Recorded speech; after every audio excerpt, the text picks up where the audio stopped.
At a Marine Corps base, a 10-year-old black boy named Jamal Riley politely asked to use the shooting range, leaving everyone in shock. Without hesitation, Major Thorne immediately waved off the boy's request, his refusal accompanied by barely concealed words of contempt. What Thorne could never have expected was that this 10-year-old black child carried an impressive legacy from a family with a proud tradition of marksmanship in the Marine Corps, and what happened next would leave Thorne and the entire base stunned. Before we go back, let us know where you're watching from, and subscribe because tomorrow I've got something extra special for you. The damp, humid air of coastal North Carolina clung to the Spanish moss-draped oaks that frame the manicured pathways of Camp Lejeune. Jamal Riley walked beside his mother Sarah, his small hand gripping a worn canvas case that held his most prized possession. At 10 years old, he carried himself with an unusual composure that caught the eye of seasoned military personnel, though most attributed it to the quiet dignity that seemed to follow children who had lost a parent too soon. Sarah Riley glanced down at her son with a mix of pride and protective worry. At 38, her face, though tired, held a quiet strength, the subtle signs of a woman who had navigated grief and reshaped her life. Her civilian administration uniform marked her as base support personnel, but her bearing still hinted at the Marine Corps spouse she had been before loss had redefined her world. The decision to remain at Camp Lejeune after Marcus's death had been a practical, not emotional one. Someone needed to provide stability for Jamal, and Sarah had chosen her son over a return to her hometown without hesitation. "Remember what we talked about, sweetie?" Sarah whispered as they neared the base operations building where she needed to submit her weekly reports.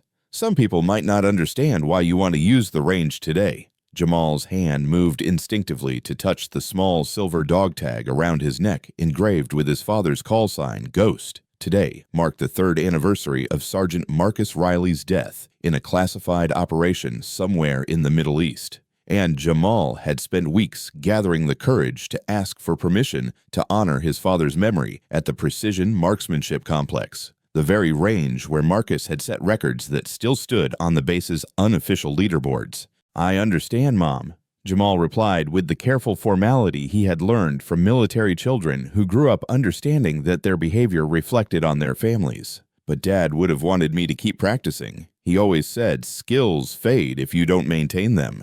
The base operations building bustled with typical Monday morning activity as off-duty personnel grabbed coffee and breakfast. The building's traditional Marine Corps decor with emblems, battle maps, and framed photographs of famous campaigns created an atmosphere that felt both institutional and oddly familiar. Jamal had always found comfort in these reminders of military tradition, feeling connected to something larger than his own small world of base housing and civilian schools. Near the main dining area, a group of Marines had gathered around Major Thorne 45, who was regaling them with stories from his weekend fishing trip. Thorne commanded attention through sheer physical presence and the kind of loud confidence that came from 22 years of military service in increasingly administrative roles. His thick neck and imposing frame gave him the appearance of someone who had spent considerable time in the gym, while his precisely trimmed uniform suggested a man more comfortable with paperwork than field work. "So there I was, reeling in a monster red drum," Thorne was saying, his voice carrying easily across the dining area, "when this weekend warrior in the boat next to us starts giving me advice about my lure. 22 years in the Corps, and some civilian thinks he knows better than a major." The Marines around him chuckled appropriately, a mix of active duty operators and support personnel who understood the importance of laughing at senior officers' stories, regardless of their entertainment value. Among them stood Staff Sergeant Kai Thomas, 27, recently returned from deployment, and Corporal Lena Chen, 22, still adjusting to the unique culture of special operations support after transferring from logistics.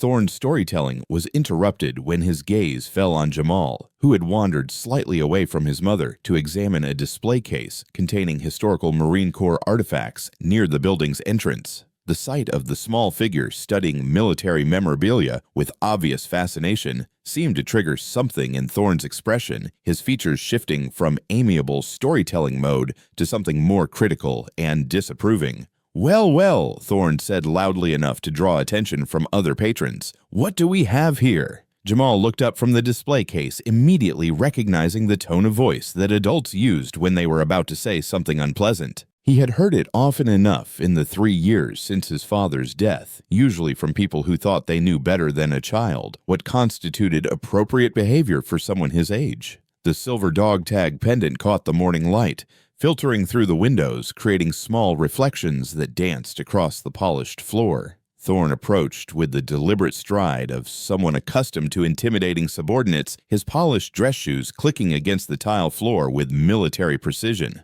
"Little boy, you know this is a restricted area, right? Not a playground." The question was clearly rhetorical, designed to embarrass, rather than elicit an actual response. Jamal felt heat rising in his cheeks, but maintained the kind of steady eye contact his father had taught him was essential when facing down bullies, whether they wore uniforms or not. "Yes, sir, I know where I am," Jamal replied with careful politeness. "My mother is submitting her weekly reports to Lieutenant Colonel Miller. I was just waiting for her." "And what exactly are you carrying in that case?" Thorne continued, his voice taking on the kind of parade ground authority that made nearby conversations fall silent. "Looks pretty serious for a little boy's toy." Sarah Riley heard her son's voice and immediately abandoned her conversation with Lieutenant Colonel Miller to move toward what was clearly becoming a confrontation. But Jamal's response came before she could intervene, his voice carrying across the dining area with surprising clarity. "It's not a toy, sir. It's my shooting kit." The statement drew murmurs from the Marines who had gathered to watch Thorne's performance, some recognizing the serious tone in the boy's voice, while others seemed amused by what they assumed was childhood fantasy. Thorne's expression showed no softening at this information. If anything, it seemed to harden further, as though Jamal's claim to possess shooting equipment made his presence in the building more inappropriate rather than less. "A shooting kit," Thorne repeated with theatrical skepticism. "And I suppose Mommy lets you play with real guns, too." Before Jamal could respond, Sarah Riley reached the group with the kind of controlled urgency that suggested strong emotion was being actively suppressed. "Major Thorne," she said carefully, her voice carrying just enough edge to indicate that courtesy was being extended rather than naturally felt. "I think there might be some misunderstanding here." Thorne turned his attention to Sarah, taking in her civilian uniform and drawing immediate conclusions about social hierarchy and base status. The major's expression suggested someone encountering an insect that had wandered into an inappropriate location. "No misunderstanding at all, Riley," Thorne said with dismissive authority. "Your son is in a restricted area talking about shooting equipment like he's some kind of sharpshooter. That's inappropriate behavior that reflects poorly on military families."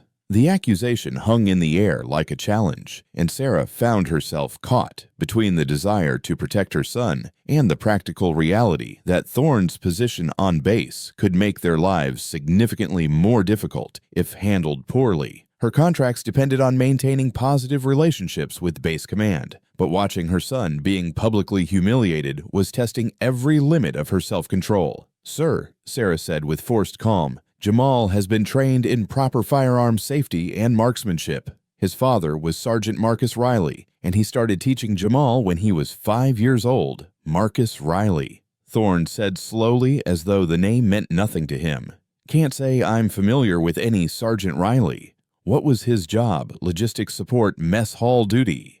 And the casual dismissal of Marcus's service hit both Sarah and Jamal like a physical blow. Sergeant Marcus Riley had been one of the Marine Corps' most accomplished scout snipers before his death, with confirmed missions and commendations that remained classified even 3 years after his funeral. For Thorne to suggest he had been anything less than an elite warrior demonstrated either ignorance or deliberate disrespect.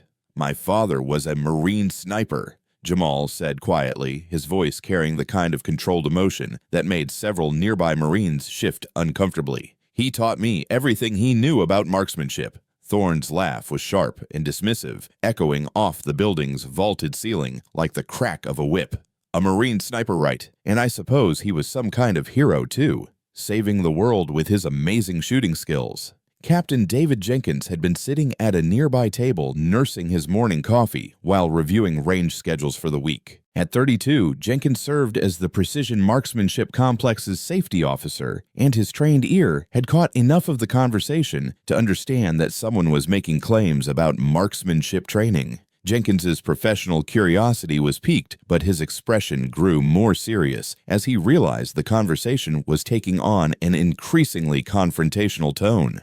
"Major," Jenkins said respectfully as he approached the group, "I couldn't help but overhear the discussion about marksmanship training. Is there something I can assist with?" Thorne turned toward Jenkins with obvious irritation about having his demonstration interrupted. "Captain Jenkins, this little boy claims his father was some kind of Marine sniper and that he's been trained to shoot. I was just explaining to his mother that children shouldn't be making up stories about military service." Jenkins looked between Thorne and Jamal, noting the boy's composed demeanor and the serious way he held himself. In his years as a range safety officer, Jenkins had learned to distinguish between genuine training and childhood fantasies, and something about Jamal's bearing suggested the former rather than the latter. "Mr. Riley," Jenkins said directly to Jamal, "what kind of training have you received?" Jamal straightened slightly, recognizing that he was being addressed by someone who understood firearms training. "Basic weapons safety sight alignment, breathing techniques, trigger control, and range estimation. My father started with fundamentals and worked up to precision shooting at various distances." The technical accuracy of Jamal's response impressed Jenkins, who was accustomed to dealing with adult personnel who often struggled to articulate basic marksmanship principles. The boy's mature approach to discussing firearms training suggested either exceptional instruction or a natural understanding that went beyond casual exposure. "And what's your experience with different weapon systems?" Jenkins asked, his professional interest overriding the social awkwardness of the situation. "I've trained primarily with bolt-action rifles and some semi-automatic platforms," Jamal replied without hesitation. "Dad said consistency was more important than variety until the fundamentals were completely automatic." Master Sergeant Elena Ramirez had entered the base operations building during this exchange, drawn by reports of unusual activity involving civilian personnel and weapons training discussions. At 35, Ramirez had established herself as one of the Marine Corps' premier marksmanship instructors with combat experience that included deployments to Afghanistan and Iraq.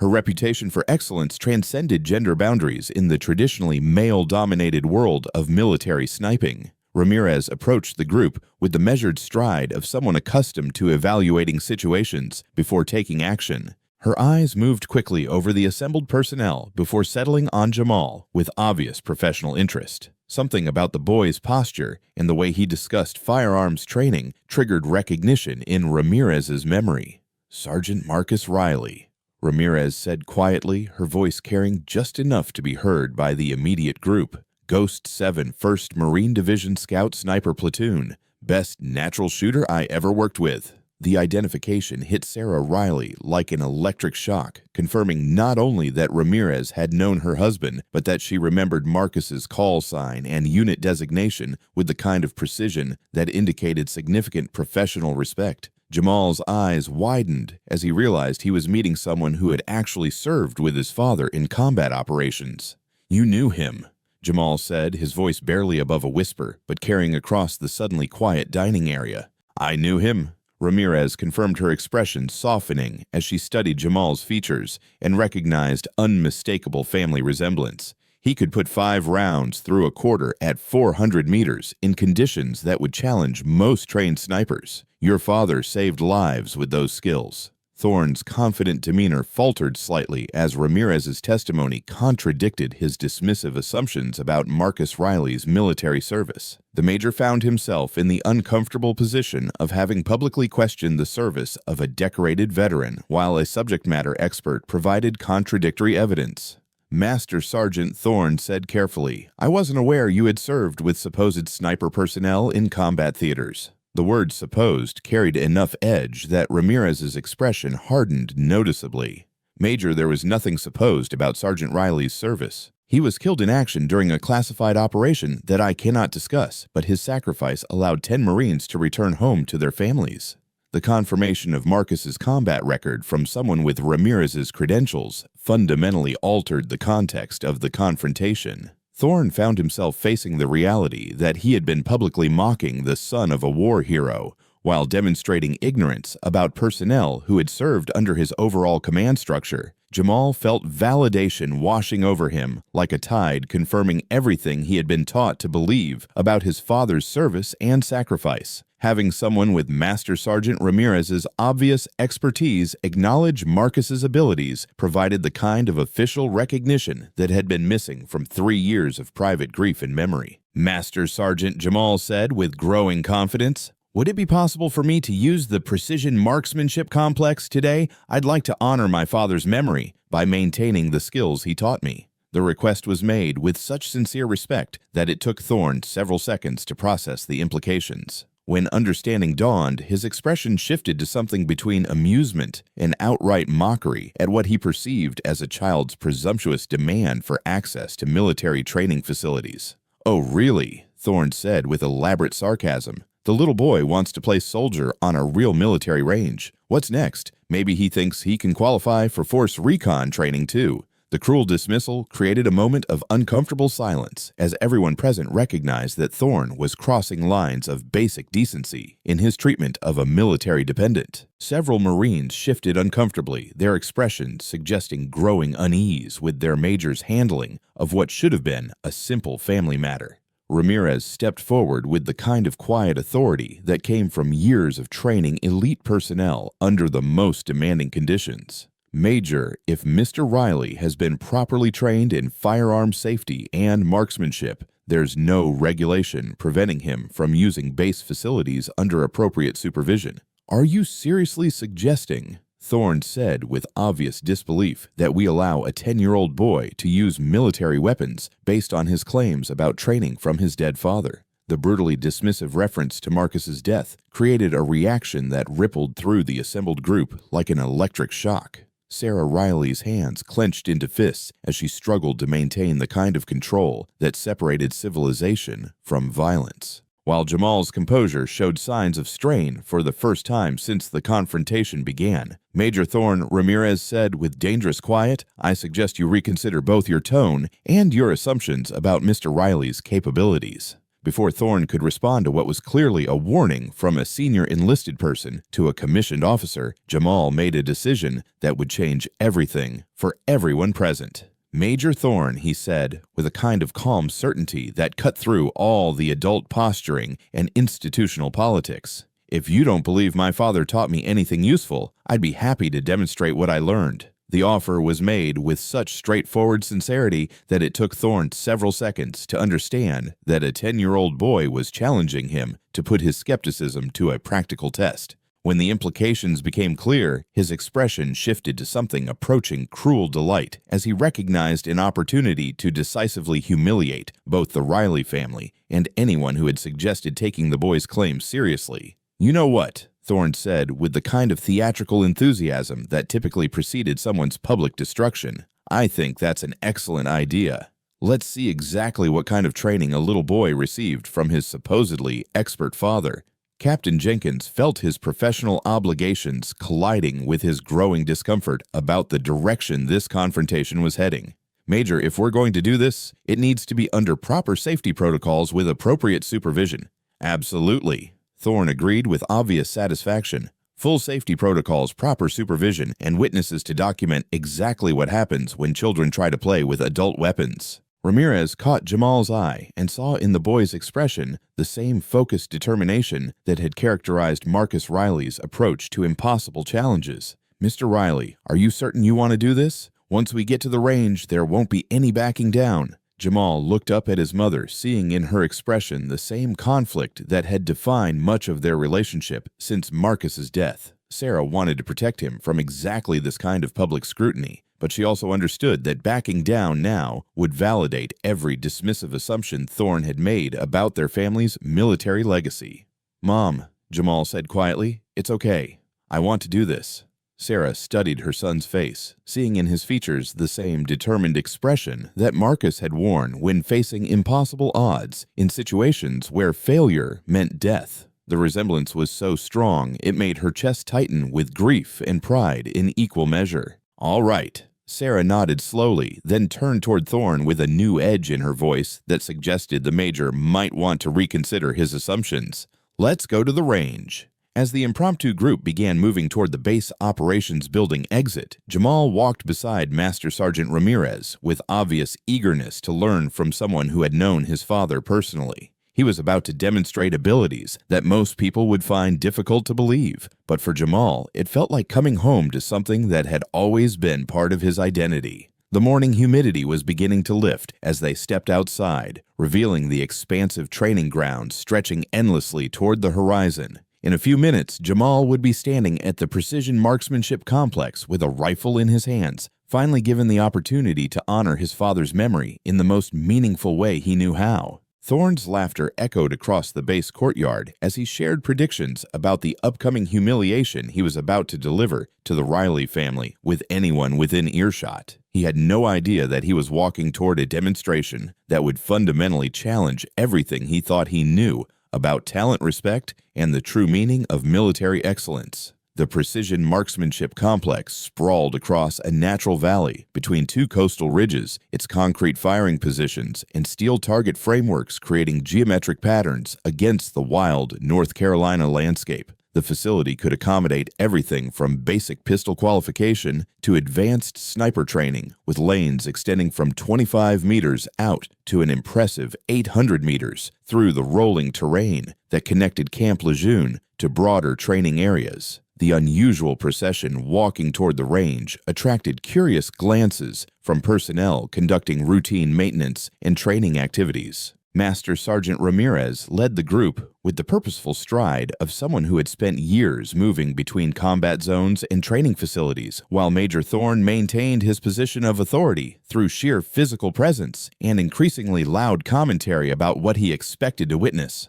"I want everyone to understand," Thorne announced to the growing crowd of followers, "that we're not here to encourage dangerous behavior. We're here to demonstrate why children don't belong around military weapons, regardless of what fantasies their families might have developed." Lieutenant Vance, 27, had joined the group during their walk from base operations, drawn by radio chatter about unusual range activity involving civilian personnel. Vance had recently completed advanced marksmanship instructor training and possessed the kind of technical knowledge that made him valuable for evaluating shooting performance under various conditions. Major Vance said respectfully, "If we're conducting an evaluation, should we establish specific criteria for success or failure?" The question caught Thorne off guard, as he hadn't considered that Jamal might actually demonstrate competence that would require objective measurement. His expectation of complete failure hadn't included provisions for partial success or qualified performance that might complicate his narrative about civilian incompetence. Lieutenant Thorne replied after a moment of calculation, "I think we'll know success when we see it. Or in this case, we'll know failure when it becomes obvious to everyone present." Jamal walked between his mother and Master Sergeant Ramirez, absorbing technical details about the range layout and safety procedures that Ramirez provided in a quiet professional tone. The information was delivered without condescension or artificial encouragement, treating Jamal as someone capable of understanding complex concepts rather than a child who needed simplified explanations. "The wind patterns here can be tricky," Ramirez explained as they approached the range control building. "The coastal thermals create updrafts and downdrafts that change throughout the day. Your father and I spent hours learning to read the vegetation movement and flag indicators." "Dad taught me about mirage and heat shimmer," Jamal replied, his voice carrying the kind of technical precision that impressed Vance, who had been listening to their conversation with growing professional interest. "He said environmental conditions were more important than equipment quality for consistent accuracy." Commander Mason 44 had been conducting routine inspections of range safety equipment when he spotted the approaching group that included more personnel than typically accompanied standard training activities. Mason commanded one of the base's active force recon teams and possessed combat experience that included multiple deployments to hostile environments where marksmanship skills determined survival. "Master Sergeant Ramirez," Mason called out as the group reached the range entrance, "I understand we have some kind of special demonstration planned." Ramirez nodded acknowledgement while maintaining her focus on preparing Jamal for what was about to become a very public test of abilities that had been developed in private. Commander Mr. Riley would like to honor his father's memory by demonstrating the marksmanship training he received. Mason's expression grew more serious as he processed this information. Range safety was always a primary concern, but the presence of a child introduced variables that weren't covered in standard operating procedures. Mr. Riley, what's your experience level with military weapon systems? I've been training since I was 5, Jamal answered directly. Basic safety protocols, breathing techniques, sight alignment, trigger control, and environmental compensation. My father emphasized fundamentals before moving to advanced techniques. The comprehensive nature of Jamal's training impressed Mason, who was accustomed to dealing with adult personnel who often needed extensive remedial instruction in basic marksmanship principles. What's the longest shot you've successfully made? Jamal considered the question carefully before responding. 400 meters with a bolt-action rifle using iron sights, but that was 6 months ago, and I've grown since then, so my sight picture and body position might be different now. The casual mention of making a 400-meter shot with iron sights drew sharp attention from everyone present who possessed sufficient technical knowledge to understand the difficulty of such an achievement. Mason found himself reassessing his initial assumptions about the boy's claimed abilities, while Thorne's expression showed the first signs of uncertainty about his predictions.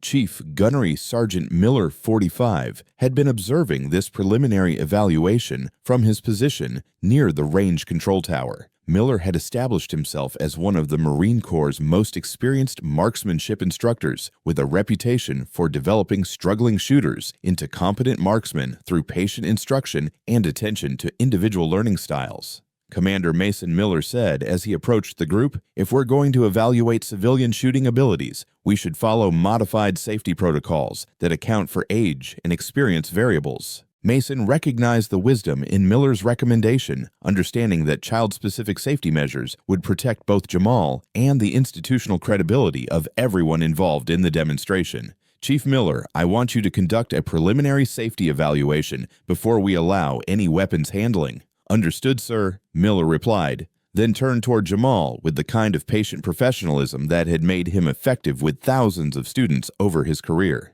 "Mr. Riley, I need to verify your knowledge of basic weapon safety before we proceed." For the next 15 minutes, Miller conducted an informal but thorough evaluation of Jamal's understanding of fundamental safety principles, range procedures, and emergency protocols. His responses revealed not only comprehensive theoretical knowledge, but practical experience that went far beyond casual exposure to firearms training. "Weapon condition checks," Miller said, testing Jamal's knowledge of critical safety procedures. "Visual inspection of chamber and magazine, well followed by physical verification with chamber flag or finger check." Jamal replied without hesitation, "Never assume a weapon is safe based on someone else's confirmation." "Malfunction procedures. Stop. Maintain muzzle discipline. Engage safety if possible. Signal range safety officer for assistance. Never attempt to clear complex malfunctions without supervision." Environmental safety considerations. Backstop verification, range boundaries, personnel locations, ricochet potential from hard surfaces or angled targets. Each answer demonstrated the kind of comprehensive training that typically required months of instruction to develop. Miller found himself increasingly impressed by the depth and accuracy of Jamal's knowledge, recognizing teaching methods that reflected both expertise and careful attention to student development. "Mr. Riley," Miller concluded, "your safety knowledge exceeds that of many adult students I've worked with. Who provided your instruction?" "My father," Jamal replied simply. "He said that safety was more important than accuracy because mistakes with weapons can't be undone." The mature understanding implicit in Jamal's response impressed everyone present who understood the psychological complexity of handling lethal equipment responsibly. Dr. Anya Sharma, 36, had arrived during the safety evaluation, drawn by reports of unusual training activity that might require psychological assessment of personnel under stress. Chief Miller, Dr. Sharma, said respectfully, "I've been asked to observe this demonstration to evaluate stress response and decision-making capabilities." Sharma's presence indicated that institutional attention was extending beyond simple range safety into comprehensive evaluation of Jamal's psychological readiness for advanced training opportunities. The addition of formal psychological assessment suggested that someone in the command structure was taking his claimed abilities seriously enough to consider long-term implications. Dr. Thorne interjected with obvious irritation about the increasingly official nature of what he had intended as a simple humiliation. "I think we're overcomplicating what should be a straightforward demonstration of why children don't belong on military ranges." Sharma studied Thorne's expression before responding with the kind of diplomatic precision that mental health professionals used when dealing with authority figures whose judgment might be compromised by personal bias. Major comprehensive evaluation protects both the individual and the institution by ensuring appropriate safety and development protocols. As the group moved toward the actual firing positions, Jamal opened his canvas case to reveal a collection of shooting accessories that impressed the military professionals present. The case contained hearing protection, shooting glasses, a spotting scope range notebook, and various tools for sight adjustment and equipment maintenance. Everything was organized with military precision and showed signs of regular use rather than ceremonial display. "That's professional-grade equipment," Lieutenant Vance observed quietly to Commander Mason. "Not the kind of accessories you'd expect from casual recreational shooting." Mason nodded agreement while studying the systematic way Jamal prepared his equipment for use. Someone invested significant time and money in his training setup. Master Sergeant Ramirez had been watching Jamal's preparation routine with obvious professional interest, recognizing methods and habits that reflected his father's systematic approach to marksmanship training. "Marcus always said that proper preparation was half of accurate shooting," Ramirez commented. "Equipment checks, environmental assessment, and mental preparation before touching the weapon." The range itself stretched across carefully maintained grounds that provided clear sight lines and controlled lighting conditions for precision shooting. Target frames stood at measured intervals, their distances marked with signs that indicated both metric and yard measurements for international training compatibility. The morning coastal humidity had completely lifted, revealing optimal visibility conditions that would eliminate environmental excuses for poor performance. Captain Jenkins had been preparing equipment and targets while the preliminary evaluations were conducted. As range safety officer, his primary responsibility was ensuring that all activities followed established protocols while maintaining the flexibility necessary to accommodate unusual training situations. "We'll start with basic familiarization at 25 meters, Jenkins announced after completing his preparation checklist. Standard target supported position, 5 rounds for initial assessment. Thorne positioned himself where he could observe both Jamal's shooting technique and the target results, anticipating the moment when reality would deflate the boy's pretensions and validate his assessment of the situation. His confidence remained high, despite the professional preparation surrounding the demonstration, as he couldn't conceive of a 10-year-old boy possessing skills that rivaled those of trained military personnel. "I want everyone to understand," Thorne declared to the assembled observers, "that we're witnessing exactly why the military has age and training requirements. Natural talent doesn't replace proper instruction and experience." Jamal had been listening to these pronouncements while conducting his own environmental assessment of wind conditions, lighting, and range setup. His systematic approach to evaluating shooting conditions impressed the military professionals present, who recognized behaviors that reflected serious training rather than childhood enthusiasm.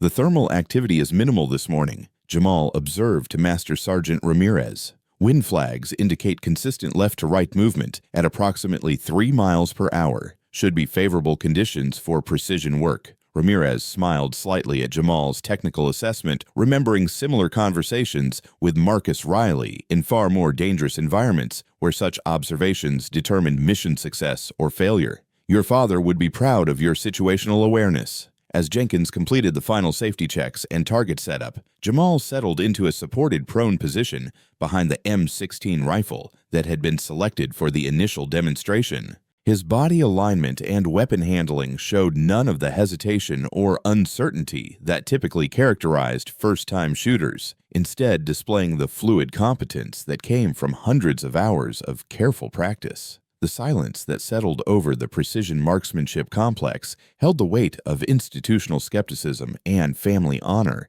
as Jamal Riley prepared to demonstrate whether his father's legacy lived on through more than just memory and silver trinkets. In a few moments, the sharp crack of rifle fire would either validate years of private training or confirm Major Thorne's assumption that children had no place among warriors. The morning sun climbed higher in the North Carolina sky, eliminating the last shadows from the range and creating the kind of perfect lighting conditions that removed environmental variables from marksmanship equations. What happened next would depend entirely on whether a 10-year-old boy could demonstrate abilities that most adults would find impossible to believe. The silence that descended over the precision marksmanship complex carried the weight of expectation and disbelief as Jamal Riley adjusted his cheek weld against the M16 stock. Through the rifle's iron sights, the target 25 meters downrange appeared crisp and clear, its black bullseye standing out against the white background, like a promise waiting to be fulfilled. The coastal breeze had stilled to barely a whisper, creating ideal conditions that would eliminate any environmental excuses for poor performance.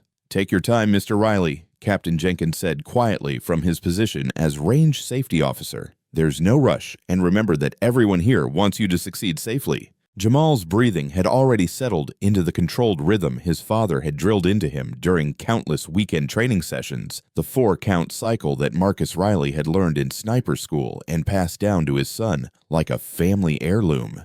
Inhale fully, exhale halfway, hold, squeeze. The trigger press was smooth and deliberate, breaking cleanly with the kind of technique that typically required months of intensive training to develop properly. The sharp crack of the rifle shot echoed off the surrounding hills, followed immediately by the distinctive ping of a bullet striking steel. Through his binoculars, Commander Mason observed the target with professional assessment, his expression shifting from polite interest to genuine surprise as he announced his findings. "Dead center bullseye," Mason called out, his voice carrying clearly across the range. "Clean hit, textbook placement." Major Thorne had positioned himself where he could watch both Jamal's technique and the target results, expecting to witness the kind of scattered shots that would validate his assumptions about children attempting adult activities. The single-centered hit was impressive, but hardly conclusive evidence of exceptional ability that couldn't be attributed to beginner's luck. "One shot proves nothing,"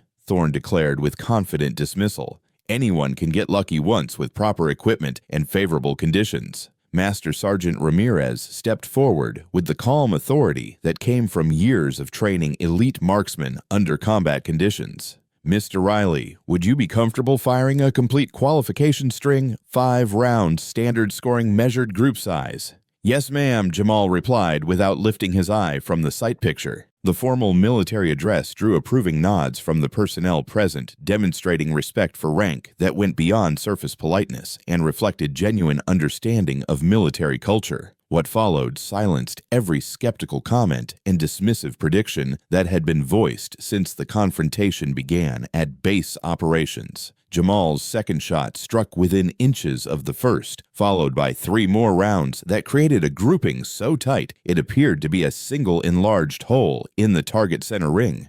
The precision was so consistent that several observers initially suspected a malfunction with the target system. Captain Jenkins lowered his binoculars with an expression of professional amazement that he made no attempt to conceal. 5 rounds, approximately 1-inch group at 25 meters. That exceeds expert qualification standards by any measure. The announcement created ripples of conversation among the military personnel who had gathered to witness what they expected to be a child's embarrassing failure. Staff Sergeant Thomas found himself reconsidering every assumption he had made about civilian training capabilities, while Corporal Chen stared at the target display with the kind of awe typically reserved for watching professionals perform seemingly impossible feats. Lieutenant Vance moved closer to examine the target through his own optics, confirming the group size and shot placement with the systematic approach of someone trained to evaluate marksmanship performance objectively. "That's not luck," he said quietly to Chief Gunnery Sergeant Miller. "That's fundamental skill applied with exceptional consistency." Thorne's confident demeanor showed the first cracks as he processed results that directly contradicted his expectations and public predictions. The major found himself in the uncomfortable position of watching a 10-year-old boy demonstrate shooting abilities that exceeded those of many personnel under his command. "Fine," Thorne said with forced bravado. "He can hit a target at close range under controlled conditions, but 25 meters isn't real marksmanship.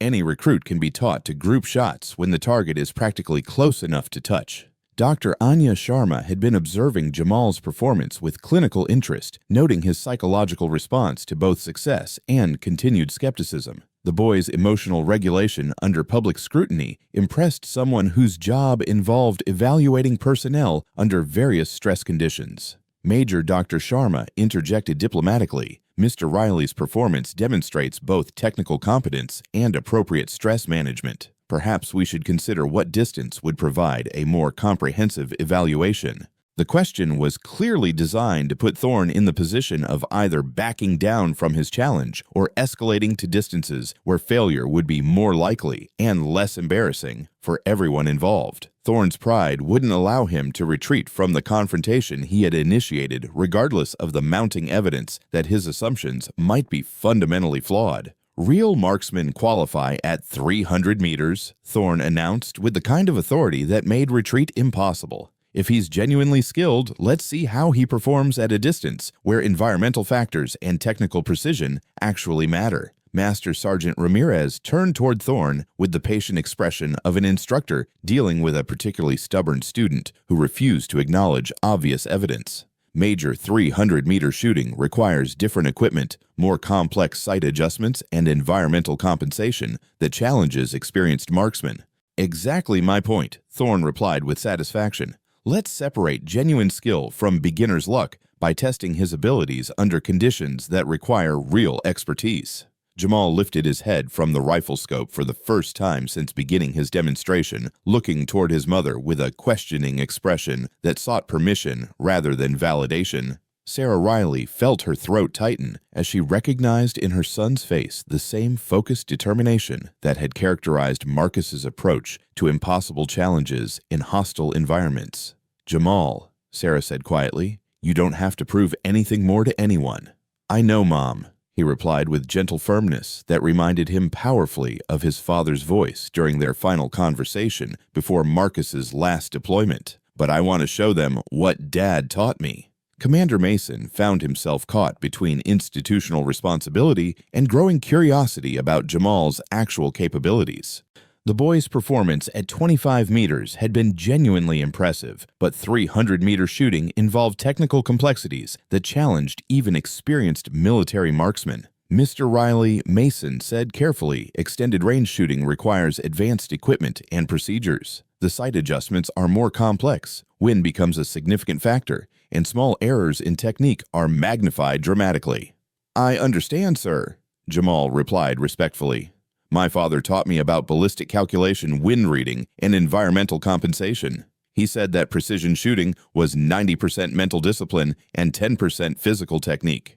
Chief Gunnery Sergeant Miller had been evaluating Jamal's responses and demeanor throughout the initial demonstration, recognizing training methods and attitudes that reflected serious instruction rather than casual hobby shooting. "Mr. Riley, what's your experience with different ammunition types and their ballistic characteristics?" The technical question was designed to test whether Jamal's knowledge extended beyond basic marksmanship into the kind of advanced understanding required for precision shooting at extended distances. His answer would indicate whether his training had been comprehensive or limited to fundamental skills.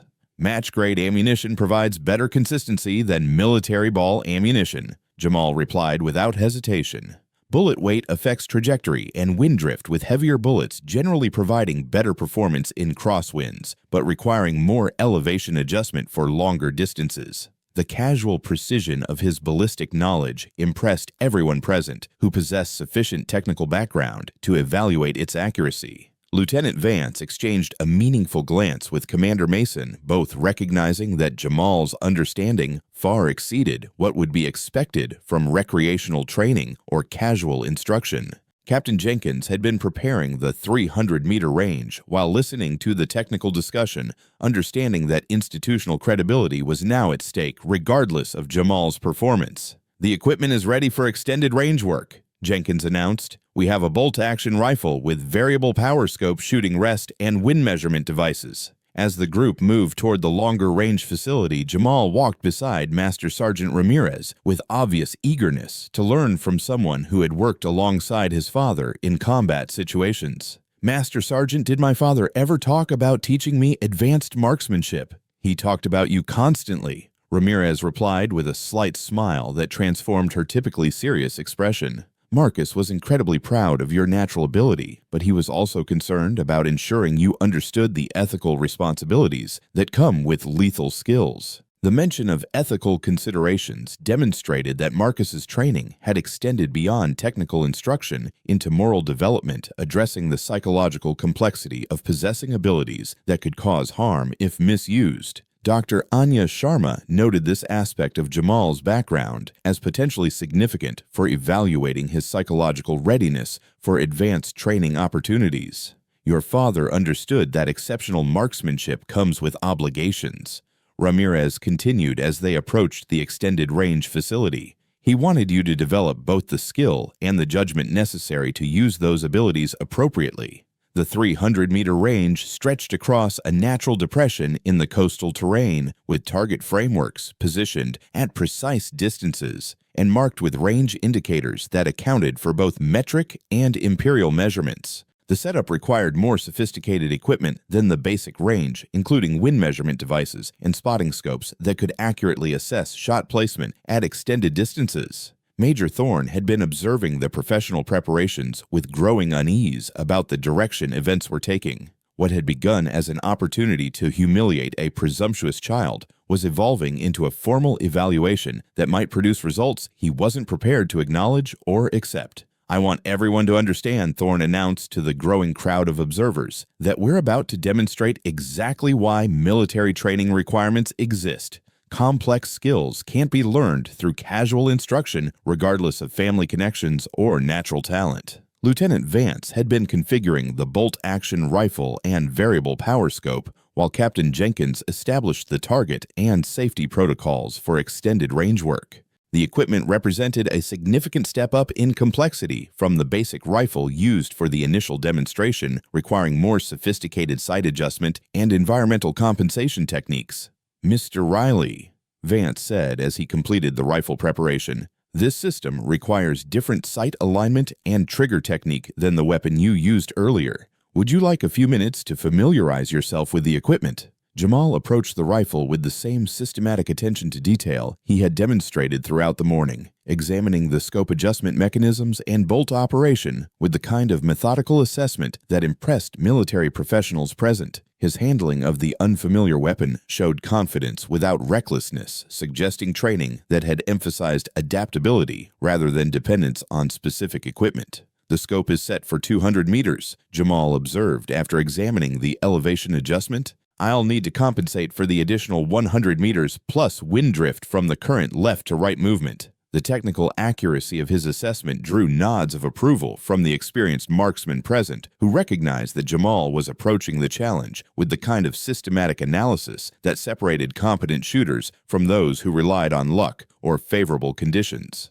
As Jamal settled into position behind the scoped rifle, the assembled observers fell silent with anticipation, that mixed skepticism with growing respect for abilities that had already exceeded most expectations. The target at 300 meters appeared small, even through the magnified scope, its scoring rings barely visible, despite optical enhancement. The morning sun had climbed higher in the North Carolina sky, creating thermal effects that would influence bullet trajectory, and requiring the kind of environmental awareness that challenged even experienced marksmen. What happened next would either validate Jamal's claimed abilities or expose the limitations that Major Thorne expected to find in any civilian training program, regardless of quality or dedication. The scope's crosshairs danced slightly as Jamal adjusted his breathing pattern to accommodate the increased complexity of long-range shooting. At 300 meters, the target appeared no larger than a dinner plate through the magnified optics, its scoring rings creating concentric circles that demanded precision beyond anything most civilian shooters ever attempted. The coastal thermals had begun creating subtle mirage effects that would challenge even experienced military marksmen. Major Lena Chen, 41, had arrived at the range during the equipment preparation drawn by radio reports of unusual training activity that involved civilian personnel and extended-range shooting. Chen served as the base operations officer and possessed the administrative authority to shut down activities that exceeded safety protocols or created liability concerns for the installation. Captain Jenkins, Major Chen said as she surveyed the scene, "I understand we have a non-standard training evolution taking place. What's the current status?" Jenkins recognized the potential complications that official scrutiny could create for what had evolved from a simple demonstration into something approaching formal evaluation. "Major, we're conducting a supervised marksmanship assessment under full safety protocols. Mr. Riley has demonstrated exceptional ability at basic distances." Chen studied Jamal's position behind the rifle, noting the professional setup and the number of senior personnel who had gathered to observe the demonstration. The institutional attention suggested that whatever was happening had significance beyond routine training activities. "How exceptional are we talking about?" Chen asked, her tone indicating genuine professional interest rather than bureaucratic concern.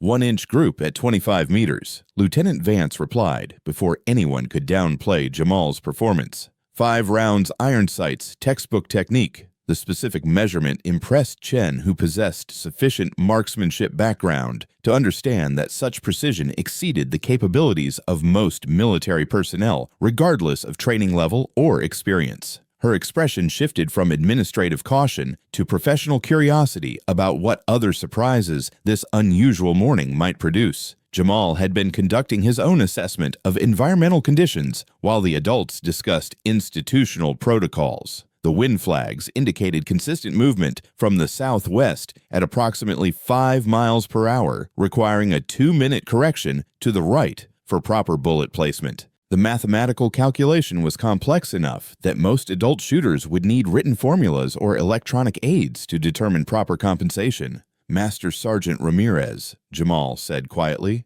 "the mirage pattern suggests a slight thermal rise near the target. Should I compensate with additional elevation or wait for conditions to stabilize?"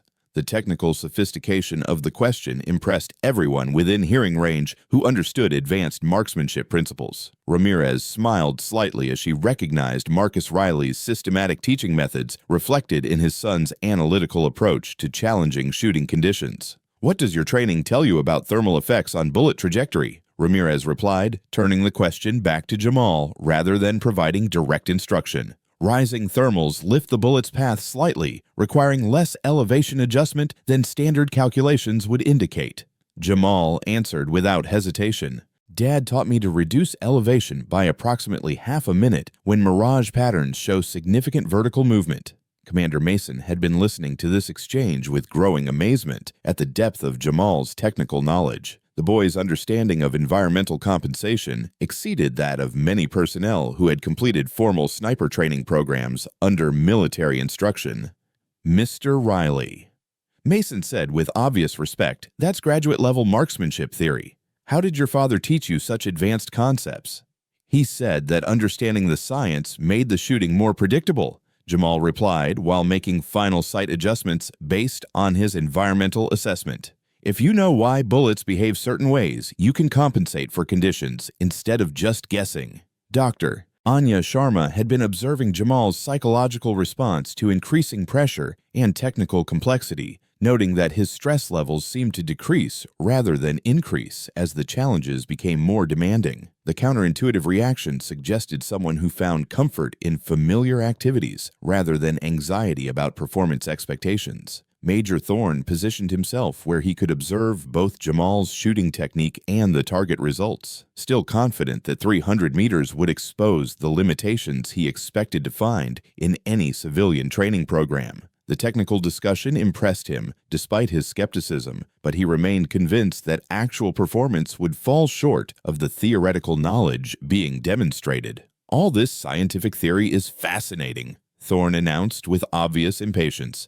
"But shooting is about execution under pressure, not classroom recitation. Let's see if the little boy can apply his education when it actually matters." The dismissive comment created visible tension among the military professionals present, most of whom had developed respect for Jamal's demonstrated competence and mature approach to challenging conditions. Thorne's continued belittling seemed increasingly inappropriate given the evidence of serious training and exceptional ability. "Range is clear," Captain Jenkins announced after completing his final safety verification. "Target is active at 300 meters. Wind conditions documented. Spotting personnel in position." The formal announcement created a moment of absolute silence as everyone present understood that they were about to witness either validation of extraordinary claims or exposure of limitations that would end the morning's drama decisively. Jamal's breathing settled into the controlled rhythm that preceded precision, shooting his entire focus, narrowing to the complex coordination of sight alignment, trigger control, and environmental compensation.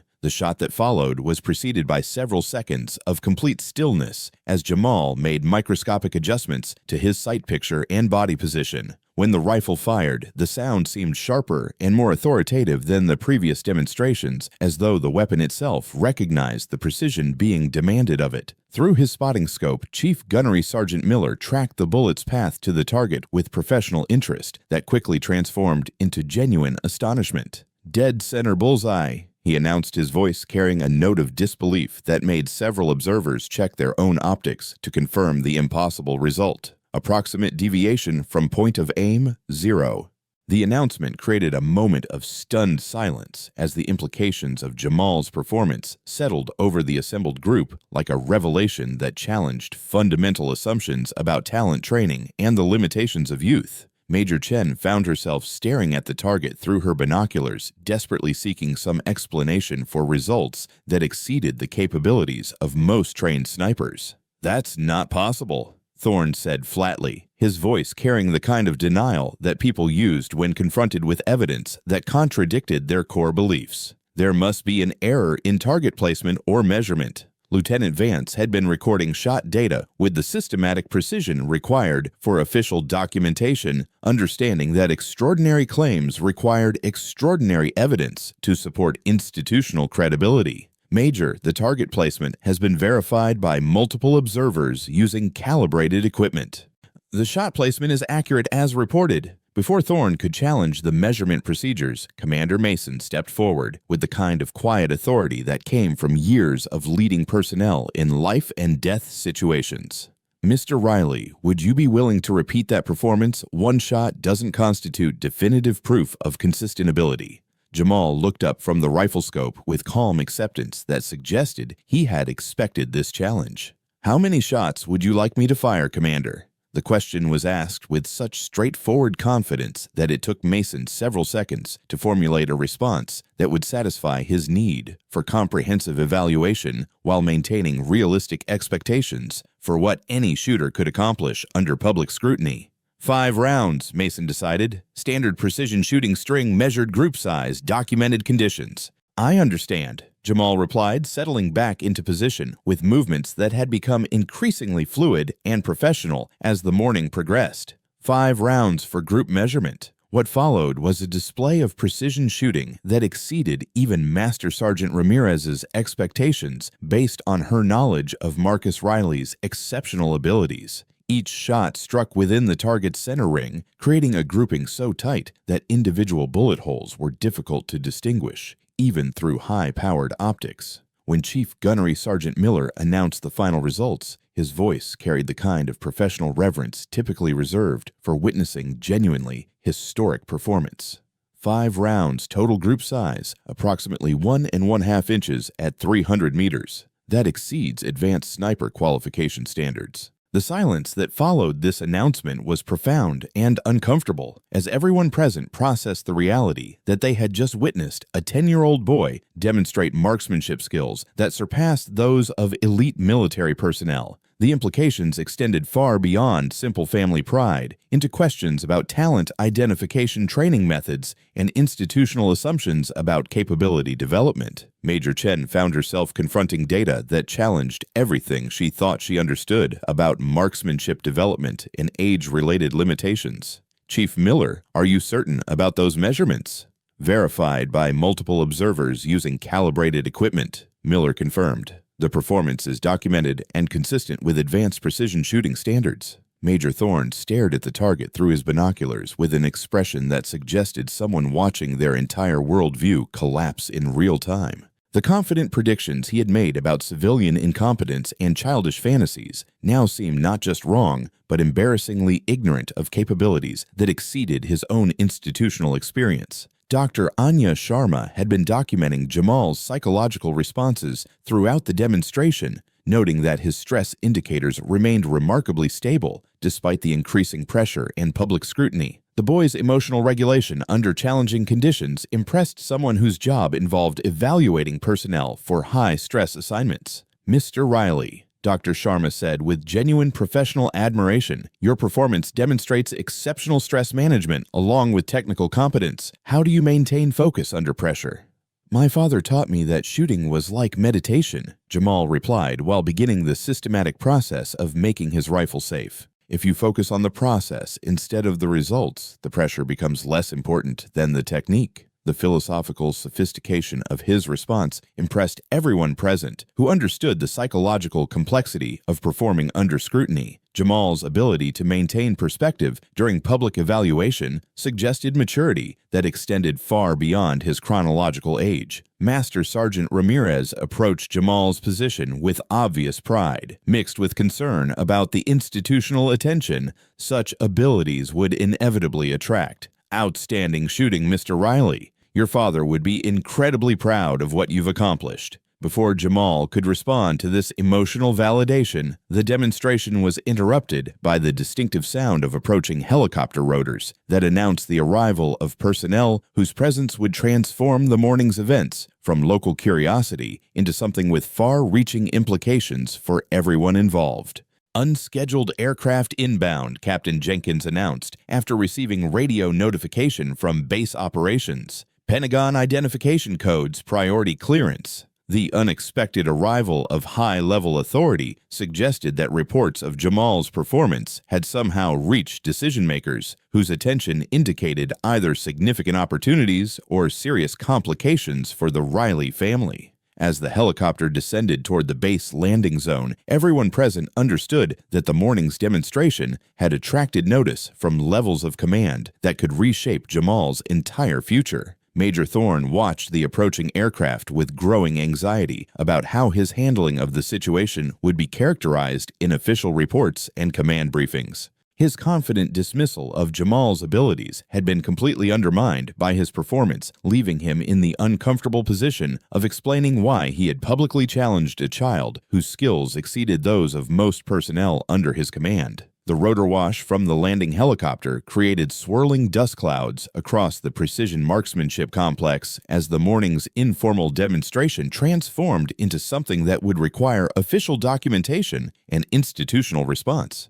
Jamal Riley had just proven that exceptional talent could emerge from unexpected sources, challenging assumptions about age training and the traditional pathways through which military excellence was identified and developed. The Pentagon helicopter settled onto Camp Lejeune's primary landing zone with military precision, its rotors creating a thunderous downdraft that scattered loose debris across the tarmac and signaled the arrival of authority that could reshape careers with a single decision. General Olivia Hayes, 60, emerged from the aircraft with the purposeful stride of someone accustomed to commanding attention through presence rather than announcement. Her silver hair and weathered features reflected 3 decades of Marine Corps service that had taken her from grunt to the Pentagon's inner circles. At 60, Hayes possessed the kind of institutional memory and decision-making authority that made junior officers nervous and senior commanders respectful. Her unscheduled arrival at a coastal installation suggested either significant problems requiring immediate resolution or exceptional opportunities that demanded personal evaluation by someone with the power to authorize immediate action.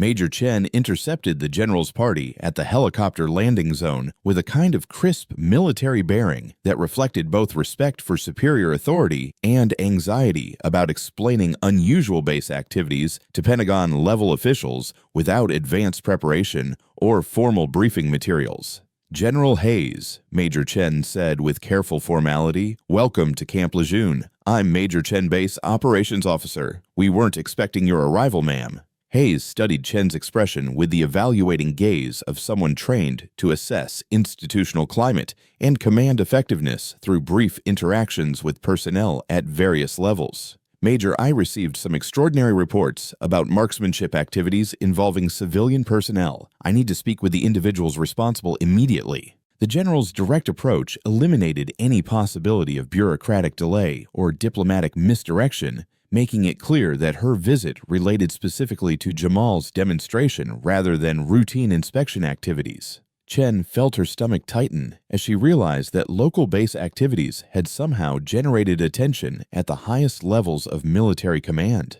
"Ma'am, the situation is currently ongoing at the Precision Marksmanship Complex," Chen replied with professional efficiency. "The civilian in question is Mr. Jamal Riley, age 10 son of former Marine Sergeant Marcus Riley." Hayes's expression shifted subtly at the mention of the Riley name, suggesting either prior knowledge or recognition that went beyond the morning's reports. Riley, Marcus Riley's family. The specific reference to Jamal's deceased father indicated preparation that extended beyond casual interest in unusual training activities. Chen found herself wondering whether Hayes's investigation had begun before or after reports of Jamal's exceptional performance reached Pentagon attention. "Yes, ma'am. Sergeant Marcus Riley was killed in action 3 years ago during classified operations. His son has been demonstrating advanced marksmanship abilities that have attracted considerable institutional attention." Hayes nodded acknowledgement while maintaining her focus on reaching the range where the actual participants could provide first-hand accounts rather than second-hand summaries that might be filtered through institutional bias or incomplete understanding. "Major, I want immediate transport to the range. No advanced notification to personnel already present. I prefer to observe situations before they're modified for official consumption." The request for unannounced arrival indicated Hayes's intention to evaluate both Jamal's abilities and the institutional response to exceptional civilian talent without the artificial modifications that typically accompanied formal inspections or scheduled evaluations. As the staff car carrying General Hayes approached the Precision Marksmanship Complex, the sound of its engine drew attention from the assembled personnel who had been discussing the implications of Jamal's extraordinary shooting performance. Major Thorne felt his anxiety intensify as he recognized that his handling of the morning's events would now receive scrutiny from someone whose opinion could affect his career trajectory significantly. "Official vehicle approaching," Captain Jenkins announced after spotting the staff car's distinctive markings and flag indicators. "General level authority, unscheduled arrival." The notification created immediate tension among the military personnel present, most of whom understood that surprise visits from Pentagon officials typically indicated either serious problems or exceptional circumstances that required high-level evaluation and response. Jamal had been cleaning his rifle and organizing his equipment when he noticed the change in atmosphere among the adults around him. The sudden formality and obvious nervousness suggested that someone important was about to join their group, though he couldn't understand why his shooting demonstration would attract such attention. "Mom," Jamal said quietly to Sarah, who had been standing nearby with obvious pride, mixed with concern about the growing institutional interest in her son's abilities. "Is something wrong?"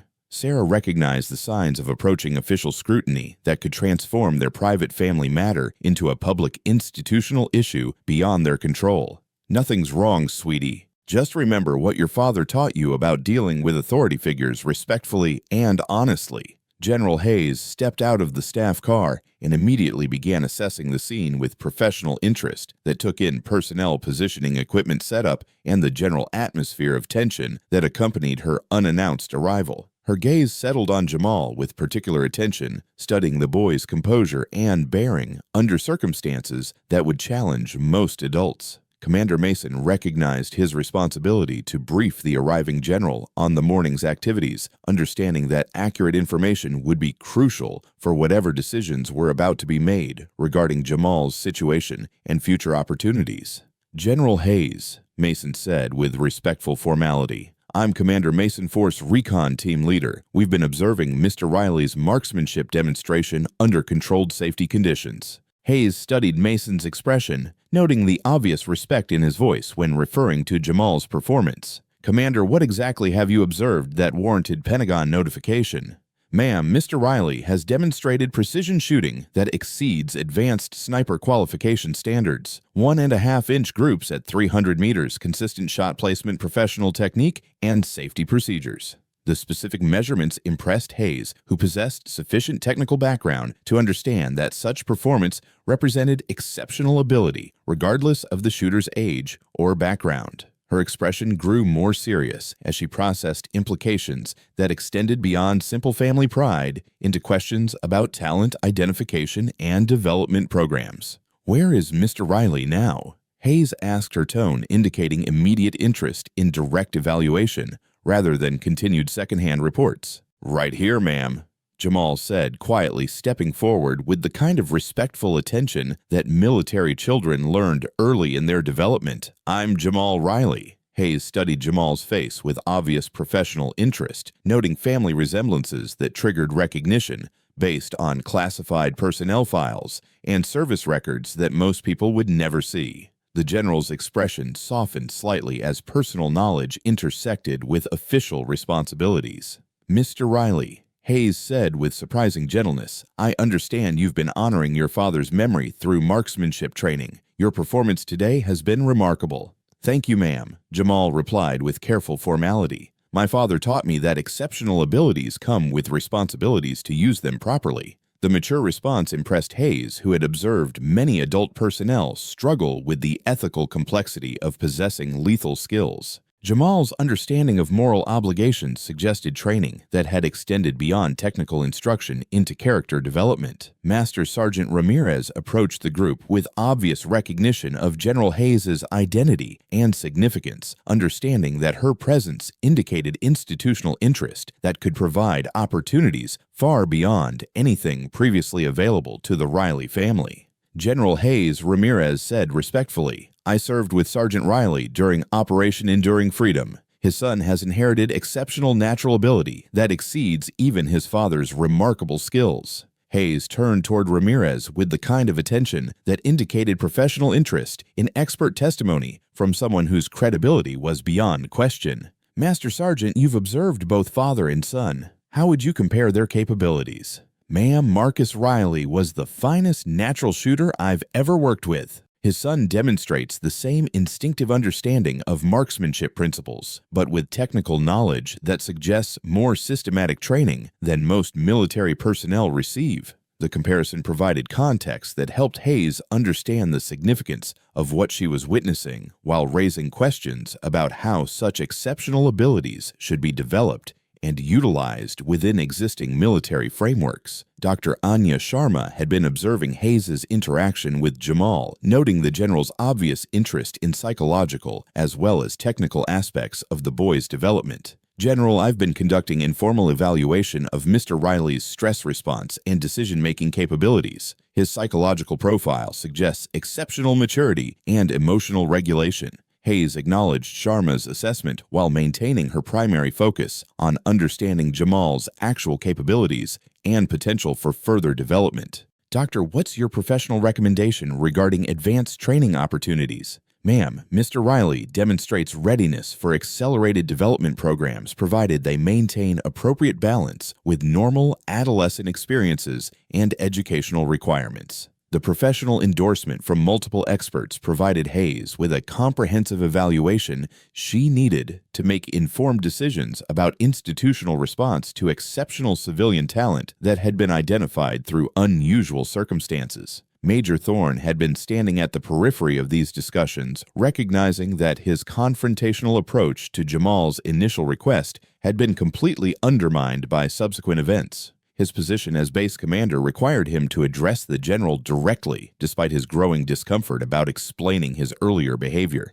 "General Hayes," Thorne said with forced confidence, "I want to emphasize that base personnel have maintained appropriate safety protocols throughout this demonstration, despite the irregular nature of civilian involvement in military training activities."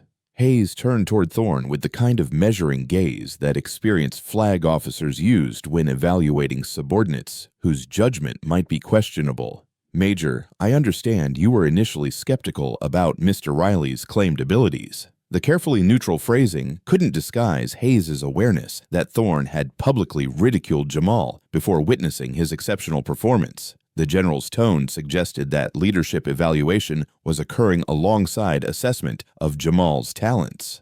"Ma'am, my initial response was based on legitimate concerns about safety and appropriate use of military resources," Thorne replied with defensive formality. "Mr. Riley's demonstrated competence has obviously exceeded all expectations." The diplomatic phrasing couldn't conceal the reality that Thorne had been fundamentally wrong about Jamal's abilities while demonstrating poor judgment in his treatment of a military family. Hayes' expression indicated that such leadership failures were being noted for future reference. Major Hayes said with quiet authority, "Exceptional talent deserves recognition and development regardless of where it's discovered. Mr. Riley's abilities represent exactly the kind of natural capability that our programs are designed to identify and cultivate." The mention of specialized programs suggested that Jamal's demonstration had intersected with existing Pentagon initiatives in ways that could provide opportunities far beyond anything the Riley family had imagined when they requested simple range access to honor Marcus's memory. Before Thorne could respond to what was clearly both guidance and criticism, Hayes turned her attention back to Jamal, with questions that would determine how the morning's extraordinary events would shape the boy's entire future. "Mr. Riley," Hayes said with official authority that made her words carry lasting institutional weight, "would you be interested in advanced marksmanship training that could develop your abilities to their fullest potential?" The question hung in the humid air like an invitation to a future that neither Jamal nor his mother had ever dared to imagine, creating possibilities that would honor Marcus Riley's legacy while opening pathways toward service that could benefit both individual achievement and national security interests. The afternoon sun cast long shadows across the precision marksmanship complex as General Hayes studied Jamal's face with an intensity that went beyond professional evaluation. Something in the boy's features seemed to trigger recognition that extended past official personnel files into deeply personal territory that had been carefully concealed for years. The silver dog tag around Jamal's neck caught the light, creating reflections that danced across the general's weathered features. "Mr. Riley," Hayes said quietly, her voice carrying a different quality than the authoritative tone she had maintained throughout the official portions of their conversation. "There's something about your family's military service that you may not know, something that makes your demonstrated abilities more significant than anyone here realizes." Sarah Riley felt a familiar chill that accompanied revelations about Marcus's past experiences that had often been classified beyond her security clearance and understanding. The careful way Hayes was approaching the subject suggested information that had been deliberately concealed rather than simply overlooked in family discussions. "General," Sarah said carefully, "Marcus and I shared everything important about our lives and service. I can't imagine what family information we wouldn't be aware of." Hayes' expression showed the kind of careful compassion that senior officers learned when delivering news that would fundamentally alter someone's understanding of their own history. "Mrs. Riley, there are aspects of your family's military connections that were classified at levels that prevented disclosure even to immediate family members." Jamal found himself leaning forward with anticipation that mixed excitement about learning new aspects of his father's legacy with apprehension about secrets that had been deemed too sensitive for family knowledge. The formal way General Hayes was handling the disclosure suggested revelations that would extend far beyond simple service records.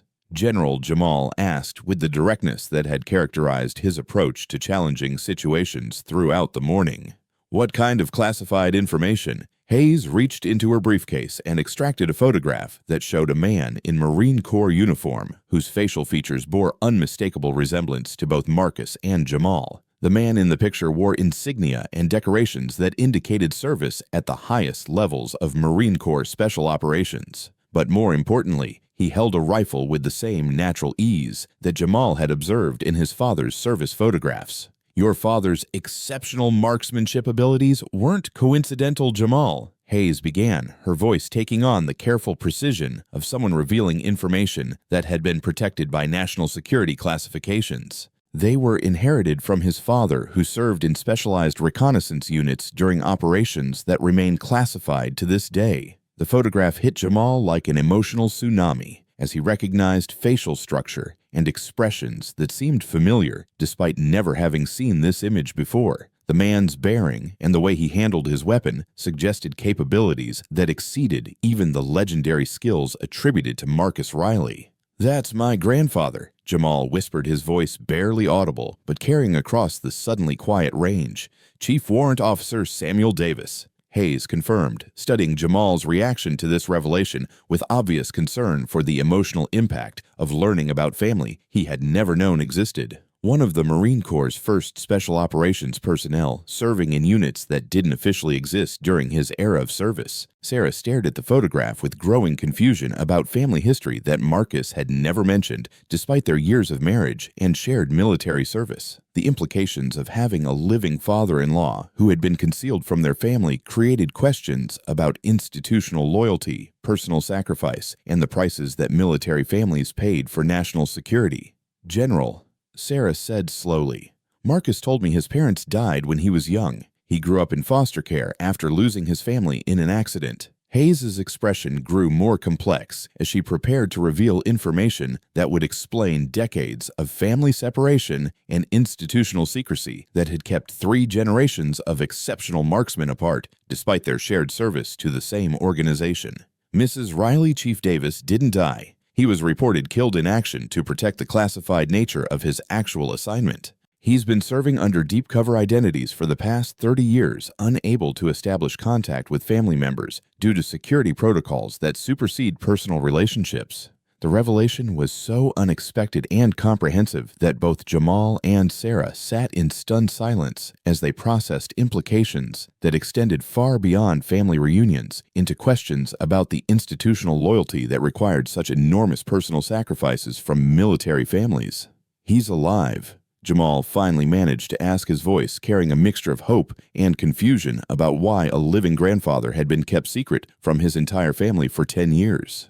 "He's alive," Hayes confirmed with the kind of directness that military officers used when facts became too complex for diplomatic language, "and currently serving in a position that brought him into direct contact with reports of your demonstration this morning." Before Jamal could formulate questions about this impossible coincidence, Hayes continued with information that would explain the true scope of the morning's events and their significance beyond local personnel matters. Jamal Chief Davis is currently assigned to the Pentagon unit responsible for evaluating exceptional talent and developing specialized training programs. When reports of your marksmanship demonstration reached our attention, he was the officer assigned to investigate. Sarah felt reality shifting around her as she understood that the morning's confrontation with Major Thorne had somehow triggered a family reunion that had been prevented by decades of military classification and operational security requirements that treated family relationships as potential vulnerabilities rather than sources of strength. "General," Sarah said with growing comprehension, "are you saying that Jamal's grandfather has been alive all these years and working in the same organization where reports of his shooting would naturally be reviewed?" "That's exactly what I'm saying," Hayes replied. "Chief Davis has been monitoring your family's welfare from a distance, unable to establish contact due to security protocols, but maintaining awareness of major life events, including Marcus's death and Jamal's development." Jamal struggled to process the emotional complexity of learning that he had a living grandfather who had been forced to remain hidden due to military obligations that transcended normal family relationships. The intersection of family love with institutional duty represented sacrifices that went beyond anything he had previously understood about military service. "Does he know about me?" Jamal asked quietly. "About what happened to Dad, about the training I've been doing?" Hayes's expression softened with genuine emotion as she prepared to deliver information that would provide both comfort and additional complexity to Jamal's understanding of his family situation. "Jamal Chief Davis has been following your development since your birth. He was unofficially present at your father's funeral, though security requirements prevented him from identifying himself to the family or providing the kind of comfort that grandfathers are supposed to offer during times of grief. The image of a hidden grandfather watching his father's burial from a distance while being unable to comfort his own grandson created an emotional impact that Jamal found difficult to process. The intersection of family love with institutional obligations represented sacrifices that challenged his understanding of duty and personal loyalty. Mrs. Riley.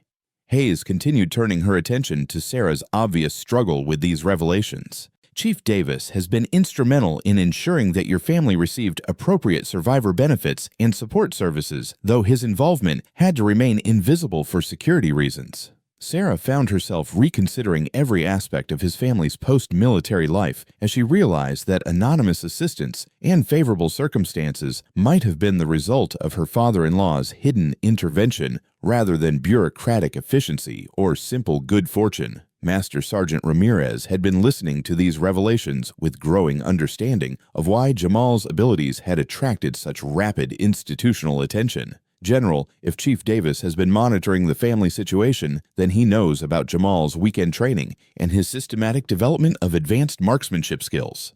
He knows everything, Hayes confirmed, including Jamal's visits to civilian shooting ranges and his methodical approach to maintaining and developing capabilities that have now reached levels that trigger institutional interest at the highest levels of command. The comprehensive scope of surveillance and concern that Chief Davis had maintained over his family's welfare impressed Jamal, while simultaneously raising questions about privacy and the boundaries between professional duty and personal relationships in military families. Dr. Anya Sharma had been observing Jamal's psychological response to these family revelations, noting that his emotional regulation remained stable, despite learning about a grandfather he had never known existed. Mr. Riley, how are you processing this information about your family history? It explains a lot about why I seem to understand shooting so naturally, Jamal replied with the kind of analytical thinking that had characterized his approach to challenges throughout the morning. If marksmanship runs in my family, then maybe what I thought was special training was just developing abilities that were already there. The mature perspective impressed everyone present, who understood the psychological complexity of integrating new family history while maintaining emotional equilibrium under public scrutiny. General Hayes, Jamal said with growing confidence about expressing his needs directly to senior authority. Can I meet him? Can I meet my grandfather? Hayes's response revealed the complexity of security protocols that govern deep cover operations and family relationships within classified programs, but also indicated possibilities that hadn't existed before Jamal's public demonstration had created official justification for contact. Jamal Chief Davis is currently en route to Camp Lejeune. He received authorization to break cover specifically to meet you and evaluate your situation personally. The announcement that Jamal would soon meet the grandfather he had never known existed created excitement that was tempered by anxiety about the emotional complexity of such an encounter. Meeting family members under normal circumstances was challenging enough without the added factors of decades of separation and classified military obligations. Commander Mason had been processing the implications of these family revelations for institutional planning and resource allocation. General, if Mr. Riley represents the third generation of exceptional marksmanship ability that suggests genetic factors that could be valuable for talent identification and development programs. Commander, that's exactly why Chief Davis's unit exists, Hayes replied. The military has learned that certain capabilities appear to run in families, and identifying those patterns early allows for more effective training and development of personnel who possess natural advantages. Before Mason could ask follow-up questions about genetic talent identification programs, their conversation was interrupted by the sound of approaching helicopter rotors that announced the arrival of Chief Davis, whose presence would complete a family reunion that had been impossible for 30 years due to classification levels that treated personal relationships as security vulnerabilities. Inbound aircraft.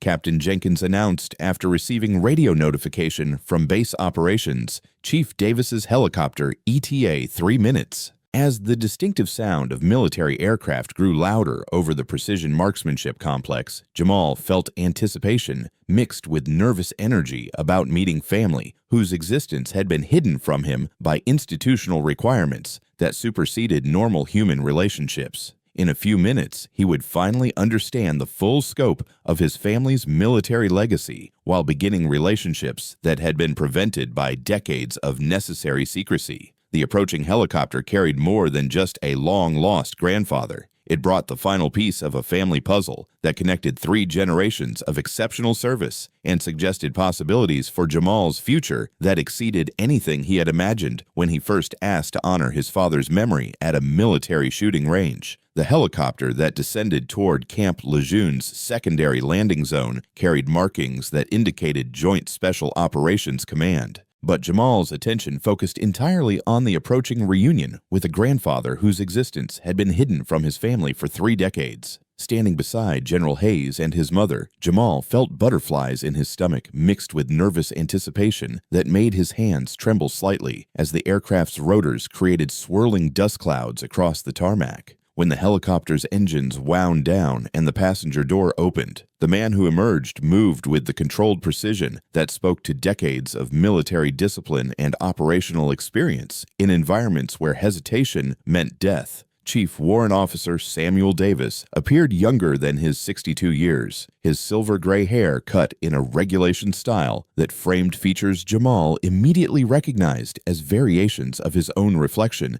and his father's photographs.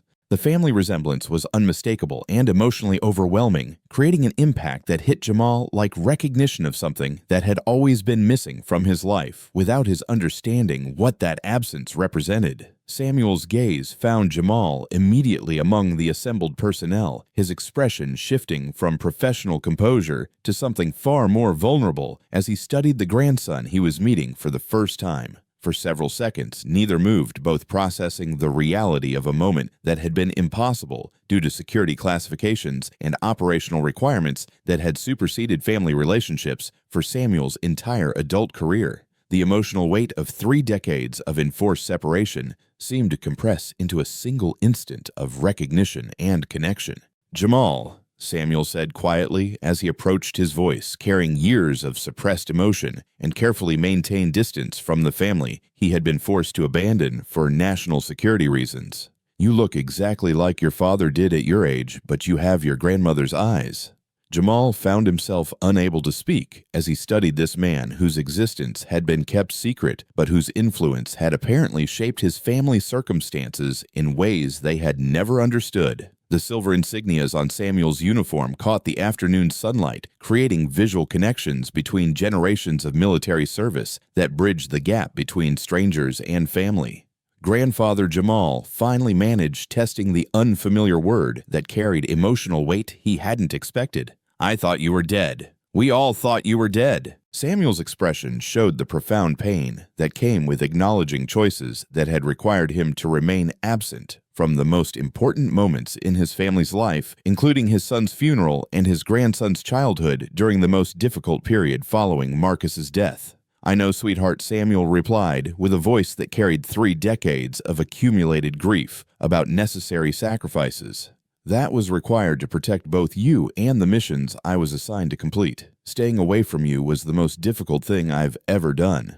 But my presence in your life would have exposed you to dangers that no child should face." Sarah Riley watched this reunion with conflicting emotions that ranged from joy at Jamal's opportunity to meet family to anger about decades of deception that had deprived her son of a grandfather's love and support during the most traumatic period of his young life. "Chief Davis," Sarah said, carefully struggling to balance respect for Samuel's service with resentment about his chosen absence from their family. Jamal needed family support after Marcus's death. He needed to know that he wasn't alone in the world. Samuel turned toward Sarah with understanding that reflected his own struggle with the impossible choices between duty and family that had defined his career and personal life. Mrs. Riley staying away from Jamal was about protecting him, not avoiding responsibility. "My enemies would have used family connections to threaten or harm anyone I cared about." General Hayes stepped forward to provide context that might ease the tension between family reunion and justifiable anger about institutional obligations that had prevented normal relationships. Chief Davis's assignments have involved counterintelligence operations in environments where family connections could be exploited by hostile forces. His decision to maintain distance was about protecting Jamal, not neglecting him. Jamal absorbed this explanation while studying his grandfather's face for signs of the family connections he had been seeking since his father's death 3 years earlier. The emotional complexity of learning about hidden family was overwhelming, but he recognized in Samuel's expression the same determined focus that he had inherited through genetic and training influences. Grandfather Jamal said with growing confidence about expressing his feelings directly. "Did you know about my shooting about the training Dad gave me?" Samuel's expression softened with pride that had been carefully hidden for years of watching Jamal's development from a distance through classified surveillance and intelligence reports. "Jamal, I've been following your progress since you first picked up a rifle. Your natural abilities exceed even your father's exceptional skills, which is saying something significant." The confirmation that Samuel had been monitoring Jamal's development created both comfort and confusion about the boundaries between family concern and professional surveillance that existed in military families involved in classified operations. Lieutenant Vance had been observing this family reunion with professional interest in how genetic factors influenced marksmanship development across generations. Chief Davis Mr. Riley demonstrated 1 and 1/2-inch groups at 300 meters this morning. Is that consistent with family capabilities? Samuel turned toward Vance with obvious pride, mixed with concern about the institutional attention. Such abilities would inevitably attract from organizations that specialized in developing and utilizing exceptional talent for military purposes. Lieutenant, that performance suggests Jamal has inherited the same natural spatial awareness and hand-eye coordination that characterized both his father and myself. But more importantly, he's been trained properly in the fundamentals that allow natural ability to develop into consistent precision. Dr. Anya Sharma had been documenting Jamal's psychological response to meeting his grandfather, noting that his stress indicators remained remarkably stable despite the emotional complexity of learning about hidden family while processing decades of separation and institutional secrecy. Chief Davis, Dr. Sharma, said with professional interest, "Mr. Riley has demonstrated exceptional emotional regulation throughout today's events. Are psychological stability traits also hereditary in your family?" Samuel's response reflected understanding of both genetic factors and environmental influences that had shaped 3 generations of military service in high-stress environments. Our family has always emphasized mental discipline along with physical skills. Emotional control under pressure is essential for precision shooting, but it's also necessary for survival in operational environments. Commander Mason approached the family group with respectful recognition of Samuel's obvious expertise and institutional authority that went far beyond his warrant officer rank. Chief Davis, Mr. Riley's abilities have impressed everyone present. What's your assessment of his readiness for advanced training opportunities? Samuel studied Jamal's face before responding, seeing in his grandson's expression the same eager determination that had characterized both Marcus's early development and his own entry into military service decades earlier. Commander Jamal possesses the natural abilities and foundational training necessary for advanced development, but any programs we consider must account for his age and educational needs while ensuring appropriate balance with normal adolescent experiences. The careful qualification reflected Samuel's understanding of institutional tendencies to accelerate talented personnel through training programs without adequate consideration for comprehensive personal development that included non-military aspects of growth and maturation. Chief Gunnery Sergeant Miller had been evaluating the implications of hereditary marksmanship capabilities for existing training programs and talent identification procedures. Chief Davis, if exceptional abilities run in families that could revolutionize how we identify and develop precision shooting personnel.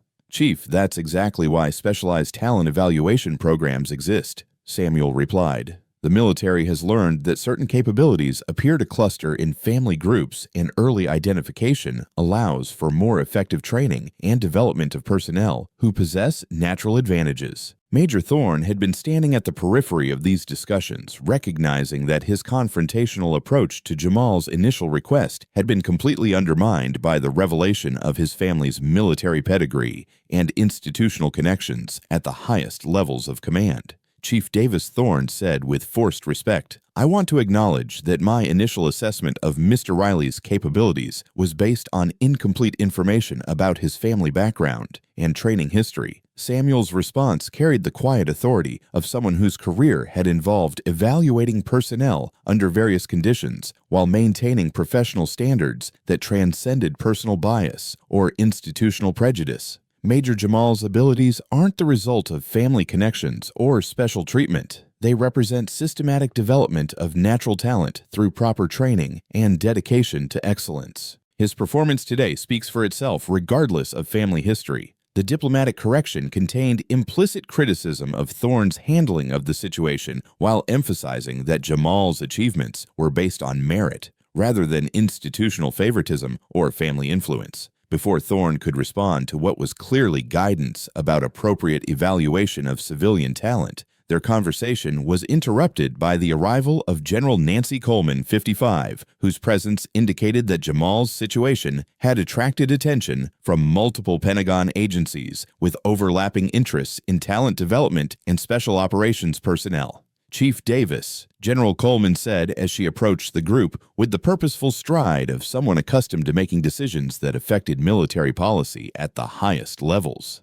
"I've been briefed on Mr. Riley's demonstration. His capabilities are exactly what our advanced development programs are designed to identify and cultivate." Samuel recognized Coleman's authority while maintaining his primary focus on protecting Jamal's best interests within institutional frameworks that could easily overwhelm a 10-year-old boy with opportunities that exceeded his emotional readiness to handle adult responsibilities. General Coleman Jamal possesses exceptional abilities that deserve development, but any training programs must maintain appropriate safeguards for his age and comprehensive educational needs. Coleman's response indicated institutional flexibility that had evolved to accommodate exceptional circumstances while maintaining effectiveness in developing personnel who could contribute to national security objectives. "Chief, we've learned that the most effective talent development programs provide advanced technical training within frameworks that support normal psychological and social development. Meister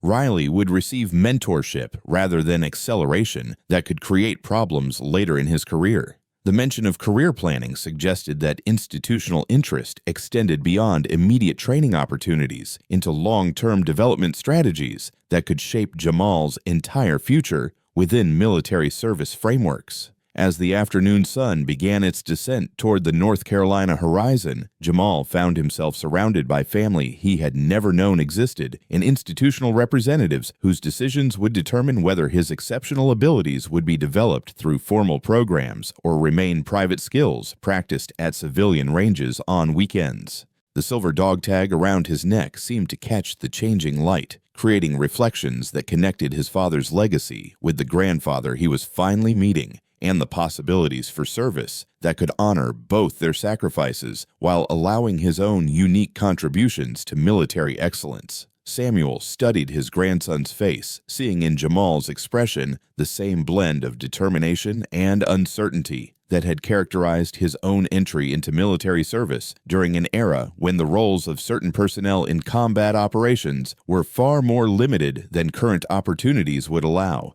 Jamal, Samuel said, with the kind of quiet authority that came from decades of command experience. "Whatever decisions we make about your future training, the most important thing is that you understand the responsibility that comes with exceptional abilities. Your father knew that, and I know you understand it too." The affirmation created emotional connection that bridged 30 years of separation while establishing foundation for relationships that would shape Jamal's development within military communities that valued both individual excellence and service to objectives larger than personal achievement. The impromptu briefing that convened in the Range Control Building 30 minutes after Samuel Davis's arrival brought together family relationships and institutional authority in ways that would determine Jamal's future within military communities that valued exceptional talent while maintaining strict protocols for personnel development. General Coleman had requested immediate access to comprehensive documentation of Jamal's performance, understanding that Pentagon-level decisions required detailed evidence rather than enthusiastic testimonials from impressed observers.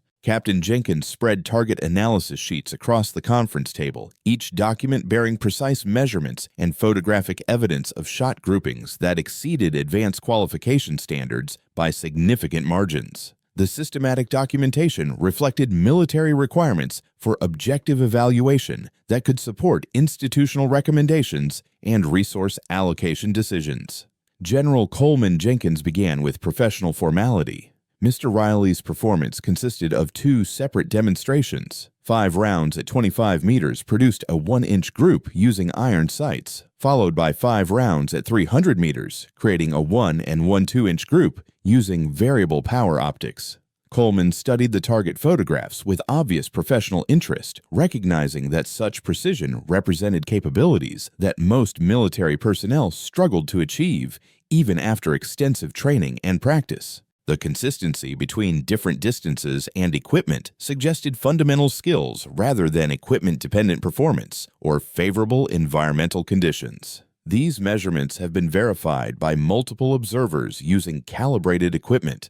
Coleman asked, understanding that extraordinary claims required extraordinary documentation to support institutional credibility and policy decisions. "Yes, ma'am," Commander Mason confirmed. "Chief Miller, Lieutenant Vance, and myself independently verified all measurements using standardized procedures. The performance is documented according to official marksmanship evaluation protocols." Samuel Davis had been reviewing the same documentation while assessing how institutional interest in Jamal's abilities could be channeled into appropriate development opportunities rather than premature advancement that might overwhelm a 10-year-old boy with adult responsibilities and expectations. "General," Samuel said carefully, "while Jamal's technical performance is exceptional, any training programs must account for his psychological development and educational requirements. Accelerated military training can create problems that don't manifest until years later." The concern reflected Samuel's understanding of institutional tendencies to focus on immediate capability development without adequate consideration for long-term personal growth that included civilian education, social relationships, and emotional maturity that supported effective military service throughout entire careers. Dr. Anya Sharma had been observing Jamal's responses to increasing institutional attention, noting that his stress indicators remained stable despite discussions about his future that involved Pentagon-level officials and potential life-changing opportunities. General Coleman, Dr. Sharma, interjected with professional authority. "Mr. Riley demonstrates exceptional psychological resilience, but I recommend comprehensive evaluation before implementing intensive training programs. His emotional maturity is impressive, but he's still developing fundamental aspects of identity and social relationships." Coleman's response indicated institutional learning from previous experiences with gifted personnel who had been advanced too rapidly through military systems without adequate support for comprehensive development. Our current protocols emphasize mentorship and gradual skill development rather than acceleration that could create adjustment problems. Mr. Riley would receive advanced instruction within frameworks that maintain normal educational and social experiences. Sarah Riley had been listening to these discussions with growing anxiety about institutional pressures that could reshape her son's childhood into something focused entirely on military preparation rather than balanced development that included civilian experiences and relationships. General Sarah said with respectful firmness, "I appreciate the military's interest in Jamal's abilities, but he's 10 years old. His education and normal development have to be priorities regardless of what special training opportunities might be available." Coleman turned toward Sarah with understanding that reflected her own experience balancing military obligations with family considerations and recognition that parental authority remained paramount in decisions about minor children's futures. "Mrs. Riley, the programs we're discussing would supplement rather than replace Jamal's regular education. We're talking about weekend training and summer programs, not military academy enrollment or full-time commitment that would disrupt his normal childhood experiences." The clarification about program scope helped Sarah understand that institutional interest didn't require immediate life-altering decisions or commitments that would transform Jamal's development into something exclusively military in focus and orientation. Jamal had been listening to these adult discussions about his future with the kind of focused attention that suggested he understood the significance of decisions being made on his behalf. His composed demeanor impressed everyone present, who recognized the psychological complexity of processing institutional attention while maintaining perspective about personal goals and family relationships. General Coleman Jamal said, with the directness that had characterized his approach throughout the day's challenges, "I want to accept advanced training opportunities. I want to honor my father's memory by developing the abilities he gave me to their fullest potential." The statement carried conviction that reflected careful consideration rather than impulsive enthusiasm about exciting possibilities. Jamal's mature approach to opportunity demonstrated the kind of thoughtful decision-making that impressed evaluators who had observed many young people struggle with similar choices. General Hayes had been coordinating with Pentagon Communications to arrange formal documentation of Jamal's situation and institutional response that would provide appropriate recognition while protecting family privacy and security concerns that remained relevant despite Samuel's authorized disclosure of his identity. "Mr. Riley," Hayes said with official authority that made her words carry lasting institutional weight, "the Marine Corps is prepared to offer you participation in advanced marksmanship development programs that would provide instruction from elite personnel while maintaining appropriate educational and social balance." The formal offer represented the culmination of a day that had begun with public humiliation and evolved into institutional recognition at the highest levels of military command. Jamal felt the significance of this opportunity settling around him like a mantle that connected his individual achievements to larger purposes that extended beyond personal accomplishment. Master Sergeant Ramirez approached the conference table with documentation that would provide additional context for understanding Jamal's potential contribution to military marksmanship programs needs exposure to advanced techniques and equipment that aren't available through civilian training programs. "I recommend gradual integration into specialized instruction rather than intensive acceleration that could create pressure or unrealistic expectations."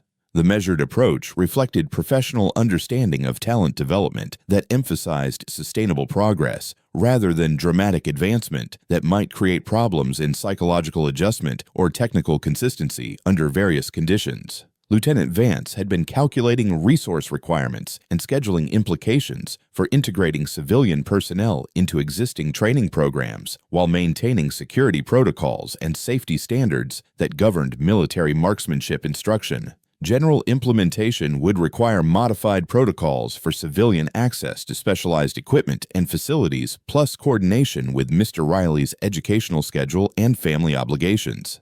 Vance reported with systematic attention to practical details. Coleman nodded acknowledgement of logistical complexities while maintaining focus on strategic objectives that could benefit both Jamal's development and military capabilities through identifying and cultivating exceptional talent, regardless of its source or traditional development pathways. Chief Gunnery Sergeant Miller had been reviewing qualification standards and advancement criteria that would provide objective measures for Jamal's progress through increasingly challenging training levels. "General, we could establish milestone assessments that document capability development while ensuring appropriate pacing for his age and experience level." The systematic approach to evaluation would provide both motivation for continued improvement and protection against institutional pressure to advance more rapidly than psychological or technical readiness would support effectively. Major Thorne had been observing these planning discussions with recognition that his earlier behavior had demonstrated poor judgment about both Jamal's capabilities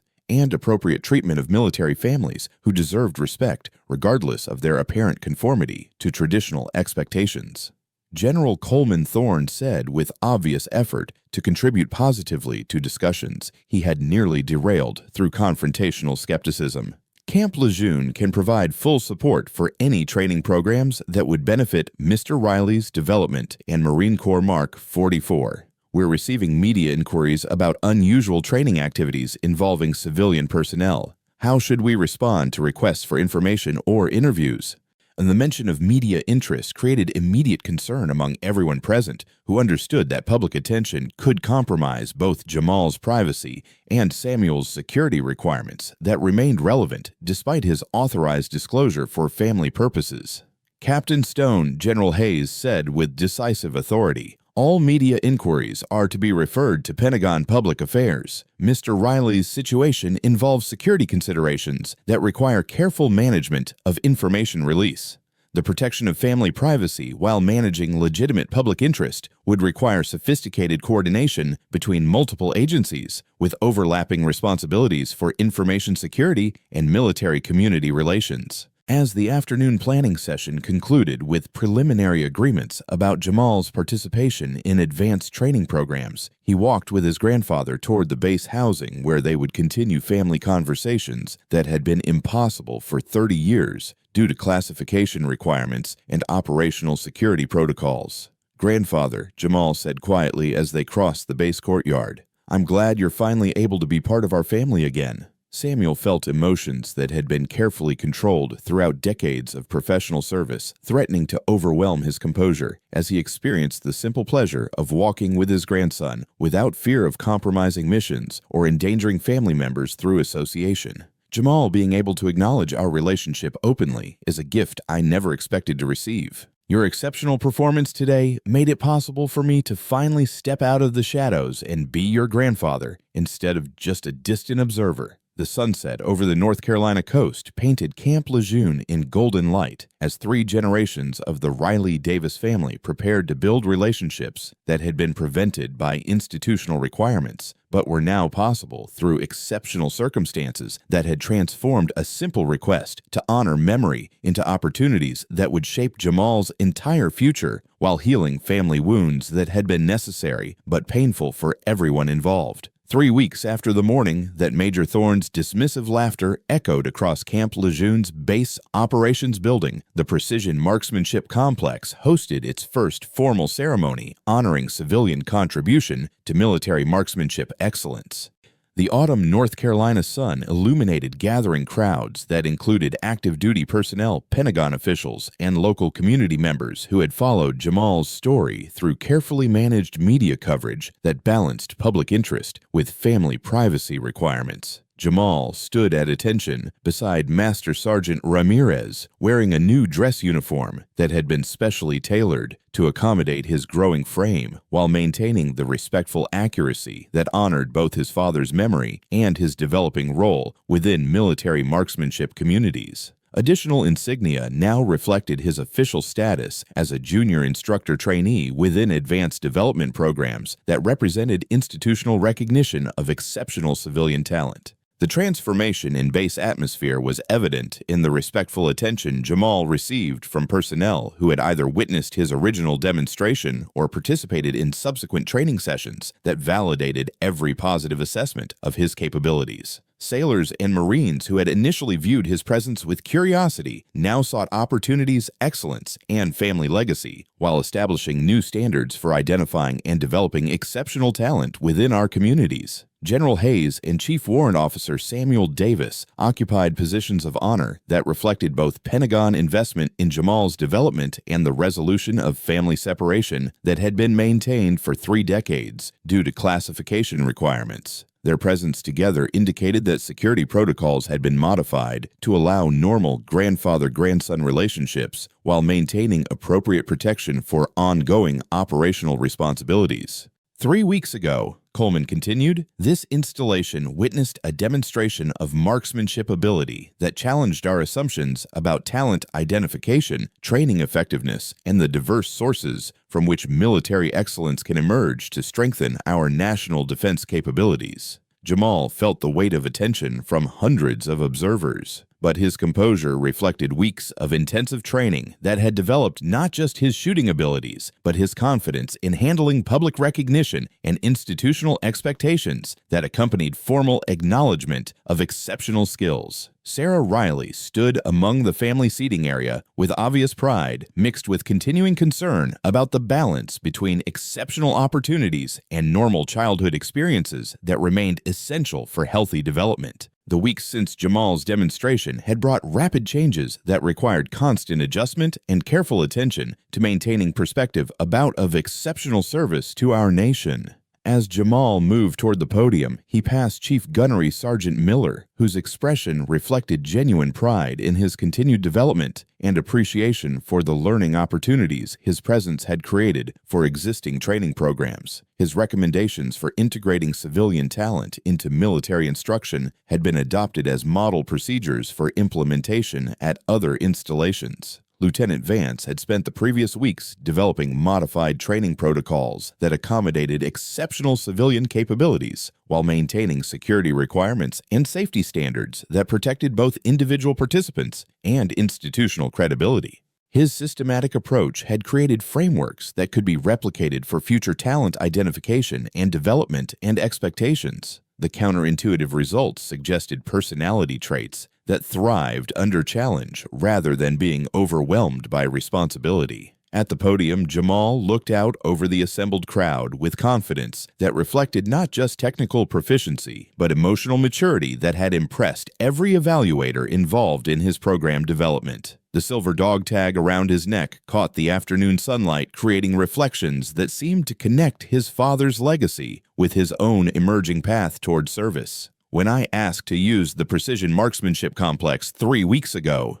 Jamal began, his voice carrying clearly across the ceremony area through advanced sound systems. I was trying to honor my father's memory on the anniversary of his death. I didn't expect to discover family I didn't know existed or opportunities I had never imagined possible. The audience listened with respectful attention as Jamal acknowledged the complex emotions and institutional challenges that had accompanied his transition from isolated military dependent to formally recognized talent with Pentagon-level support and family connections that extended his understanding of service beyond individual achievement. My father taught me that exceptional abilities come with responsibilities to use them properly and to help others develop their own potential. Jamal continued his words, reflecting advanced training that had emphasized leadership development alongside technical skill enhancement. The instruction I've received here at Camp Lejeune has taught me that individual excellence gains meaning through service to others and contribution to missions that protect people who depend on military competence. Master Sergeant Ramirez had been working with Jamal on public speaking as part of comprehensive development programs that recognized exceptional technical ability required corresponding communication skills to maximize effectiveness within military communities and civilian relationships. Commander Mason observed from the audience with appreciation for Jamal's continued growth and recognition that his situation had provided valuable lessons about institutional assumptions and the importance of maintaining flexibility in evaluating personnel who didn't conform to traditional development patterns or expectations. The training programs being established here, Jamal announced, revealing information that had been carefully coordinated with Pentagon public affairs officials, will help other young people discover and develop their own exceptional abilities while maintaining appropriate educational and social balance that supports long-term success rather than premature specialization. The announcement of expanded talent identification initiatives represented Jamal's most significant contribution beyond his individual achievements. His situation had catalyzed systematic changes that would benefit countless other civilians whose abilities might otherwise remain undiscovered or undeveloped due to institutional barriers or traditional assumptions about capability sources. Samuel Davis watched his grandson with emotions that had been carefully controlled throughout decades of separation, but were now openly expressed as pride in both technical achievement and character development that honored family traditions while establishing individual identity within military communities.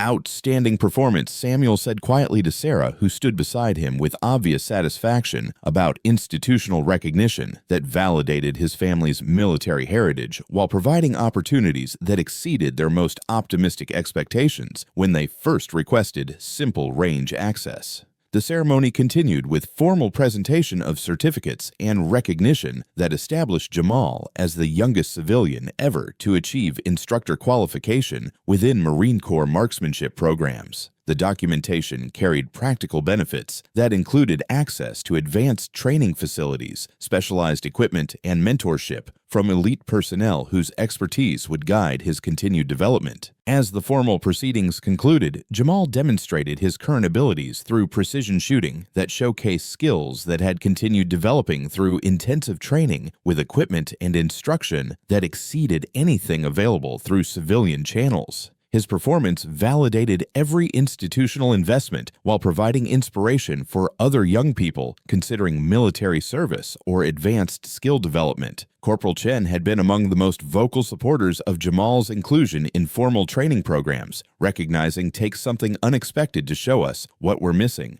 Thomas replied, "Jamal's situation taught everyone here about recognizing ability wherever it appears and providing appropriate support for development rather than creating barriers based on assumptions or prejudice." As the ceremony concluded and crowds began dispersing across Camp Lejeune, Jamal walked with his grandfather and mother toward their family quarters with steps that carried confidence earned through demonstrating exceptional abilities under challenging circumstances and earning institutional recognition that honored his father's memory while establishing his own identity within military communities. The evening breeze carried the sound of waves against the North Carolina shore, creating natural music that seemed to celebrate a day that had transformed individual achievement into institutional recognition and family reunion. Jamal Riley had evolved from a grieving son seeking to honor his father's memory into a formally acknowledged contributor whose abilities would influence military marksmanship programs while maintaining the childhood experiences and family relationships that provided foundation for balanced development. Samuel Davis studied his grandson with pride that reflected not just technical accomplishment, but character development that suggested potential for continued service that could honor family traditions while contributing to missions larger than individual ambition or personal recognition.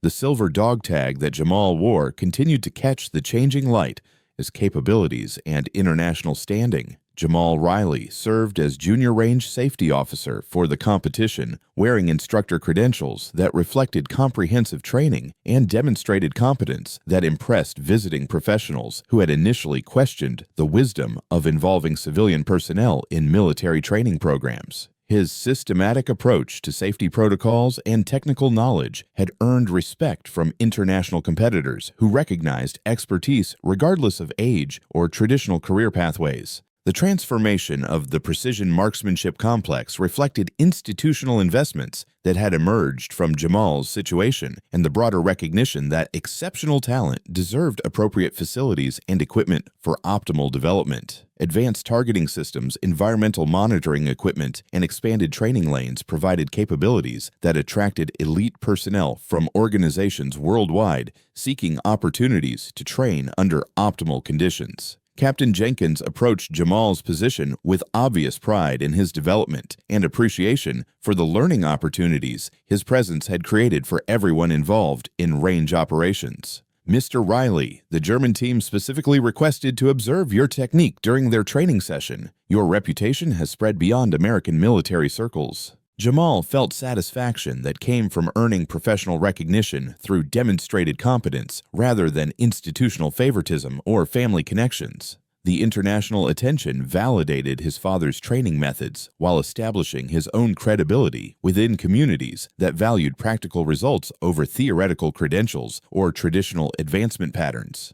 Captain Jamal replied with a confident formality he had developed through months of interaction with senior personnel. "I'd be honored to share what my father taught me. International exchange benefits everyone's development." The philosophical maturity implicit in his response impressed Jenkins, who had observed Jamal's growth from isolated military dependent to confident instructor whose presence elevated training standards for everyone participating in range activities. Master Sergeant Ramirez had been coordinating with visiting teams to arrange technical exchanges that Showcased had returned to Camp Lejeune to observe the international competition and evaluate the long-term implications of integrating exceptional civilian talent into military training programs. Her presence indicated continued Pentagon interest in Jamal's development and the broader policies that had emerged from his situation. "Mr. Riley, Hayes said as she joined Jamal at the range control station. "Your influence on military marksmanship training has exceeded even our most optimistic projections. The protocols developed here are being implemented at installations worldwide." The acknowledgement of systemic impact beyond individual achievement fulfilled Jamal's desire to honor his father's memory, 65. Samuel Davis observed these proceedings with emotions that balanced professional pride in his grandson's achievements with personal satisfaction about family relationships that had been restored after 3 decades of enforced separation. His own retirement from classified operations had enabled normal grandfather involvement in Jamal's development. "Your father would be amazed by what you've accomplished," Samuel said quietly to Jamal during a break between training sessions. "He always believed that individual excellence gained meaning through service to others, and you've demonstrated that principle perfectly." The connection to Marcus's values provided emotional continuity that linked 3 generations of military service while establishing Jamal's own identity within traditions that emphasize contribution over personal recognition or institutional advancement. Dr. Anya Sharma had been documenting the long-term psychological effects of intensive training and public recognition on adolescent development, finding that Jamal's stress management and emotional regulation had continued improving rather than deteriorating under increased responsibilities and expectations.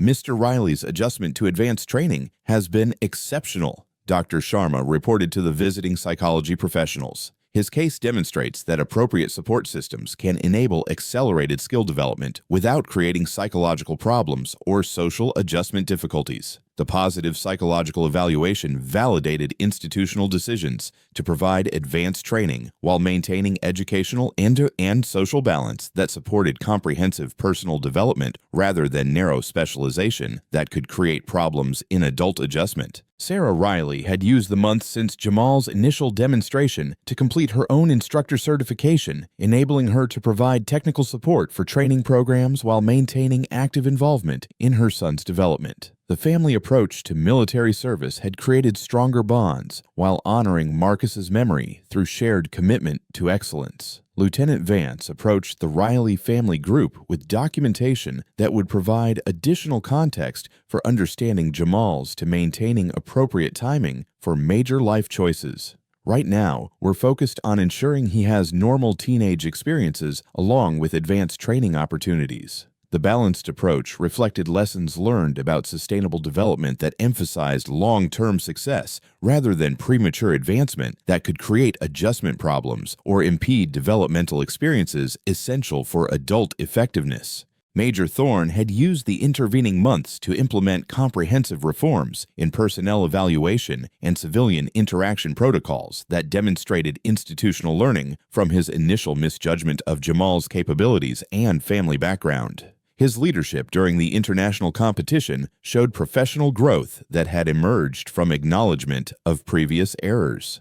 "Mr. Riley," Thorne said with genuine respect as he approached his position, "your presence here has made everyone better. The training improvements that emerged from your situation have elevated our entire program to international standards." The acknowledgement from someone who had initially dismissed his abilities provided closure that validated Jamal's decision to demonstrate his skills despite public skepticism and potential humiliation. Professional recognition from former critics represented the most meaningful validation of his father's training and family heritage. As the international competition concluded with ceremonies that celebrated both individual achievement and institutional cooperation, Jamal found himself surrounded. Name provided emotional culmination to Jamal's journey from private grief to public service that honored family legacy while contributing to institutional improvement and international cooperation. As the North Carolina sunset painted Camp Lejeune in golden light that reflected off the ocean and surrounding mountains, Jamal walked with his family toward base housing that had become home in ways that extended beyond physical location into community membership and institutional belonging. "Mom," Jamal said quietly as they crossed the base courtyard where his journey had begun 6 months earlier, "do you think Dad would approve of what we've accomplished?" Sarah considered the question carefully before responding, recognizing that her answer would influence how Jamal understood the significance of his achievements and their connection to Marcus's memory and military service. Sweetie, your father believed that exceptional abilities came with obligations to use them for purposes larger than personal recognition. You've honored his memory by developing your talents in service to others while maintaining the character and values he taught you. Samuel Davis joined their conversation with perspective that connected current achievements to family traditions, spanning multiple generations of military service and sacrifice for objectives beyond individual advancement or institutional recognition. Jamal, you've demonstrated that individual excellence can create assumptions about civilian capabilities while creating opportunities that would benefit countless other young people whose talents deserved recognition and development regardless of traditional pathways or institutional expectations. The evening breeze carried sounds of ongoing training activities and international cooperation that had emerged from one child's courage to request simple access to honor his father's memory. Jamal Riley had transformed personal grief into institutional improvement while establishing himself as someone whose exceptional abilities would continue serving purposes larger than individual achievement throughout whatever future military service awaited his development and commitment to excellence. Camp Lejeune had become more than just a military installation. It represented proof that exceptional talent could emerge from unexpected sources and create positive change that honored the past while building foundations for continued service to values and objectives that transcended individual recognition or institutional boundaries. Join us to share meaningful stories by hitting the like and subscribe buttons. Don't forget to turn on the notification bell to start your day with profound lessons and heartfelt empathy.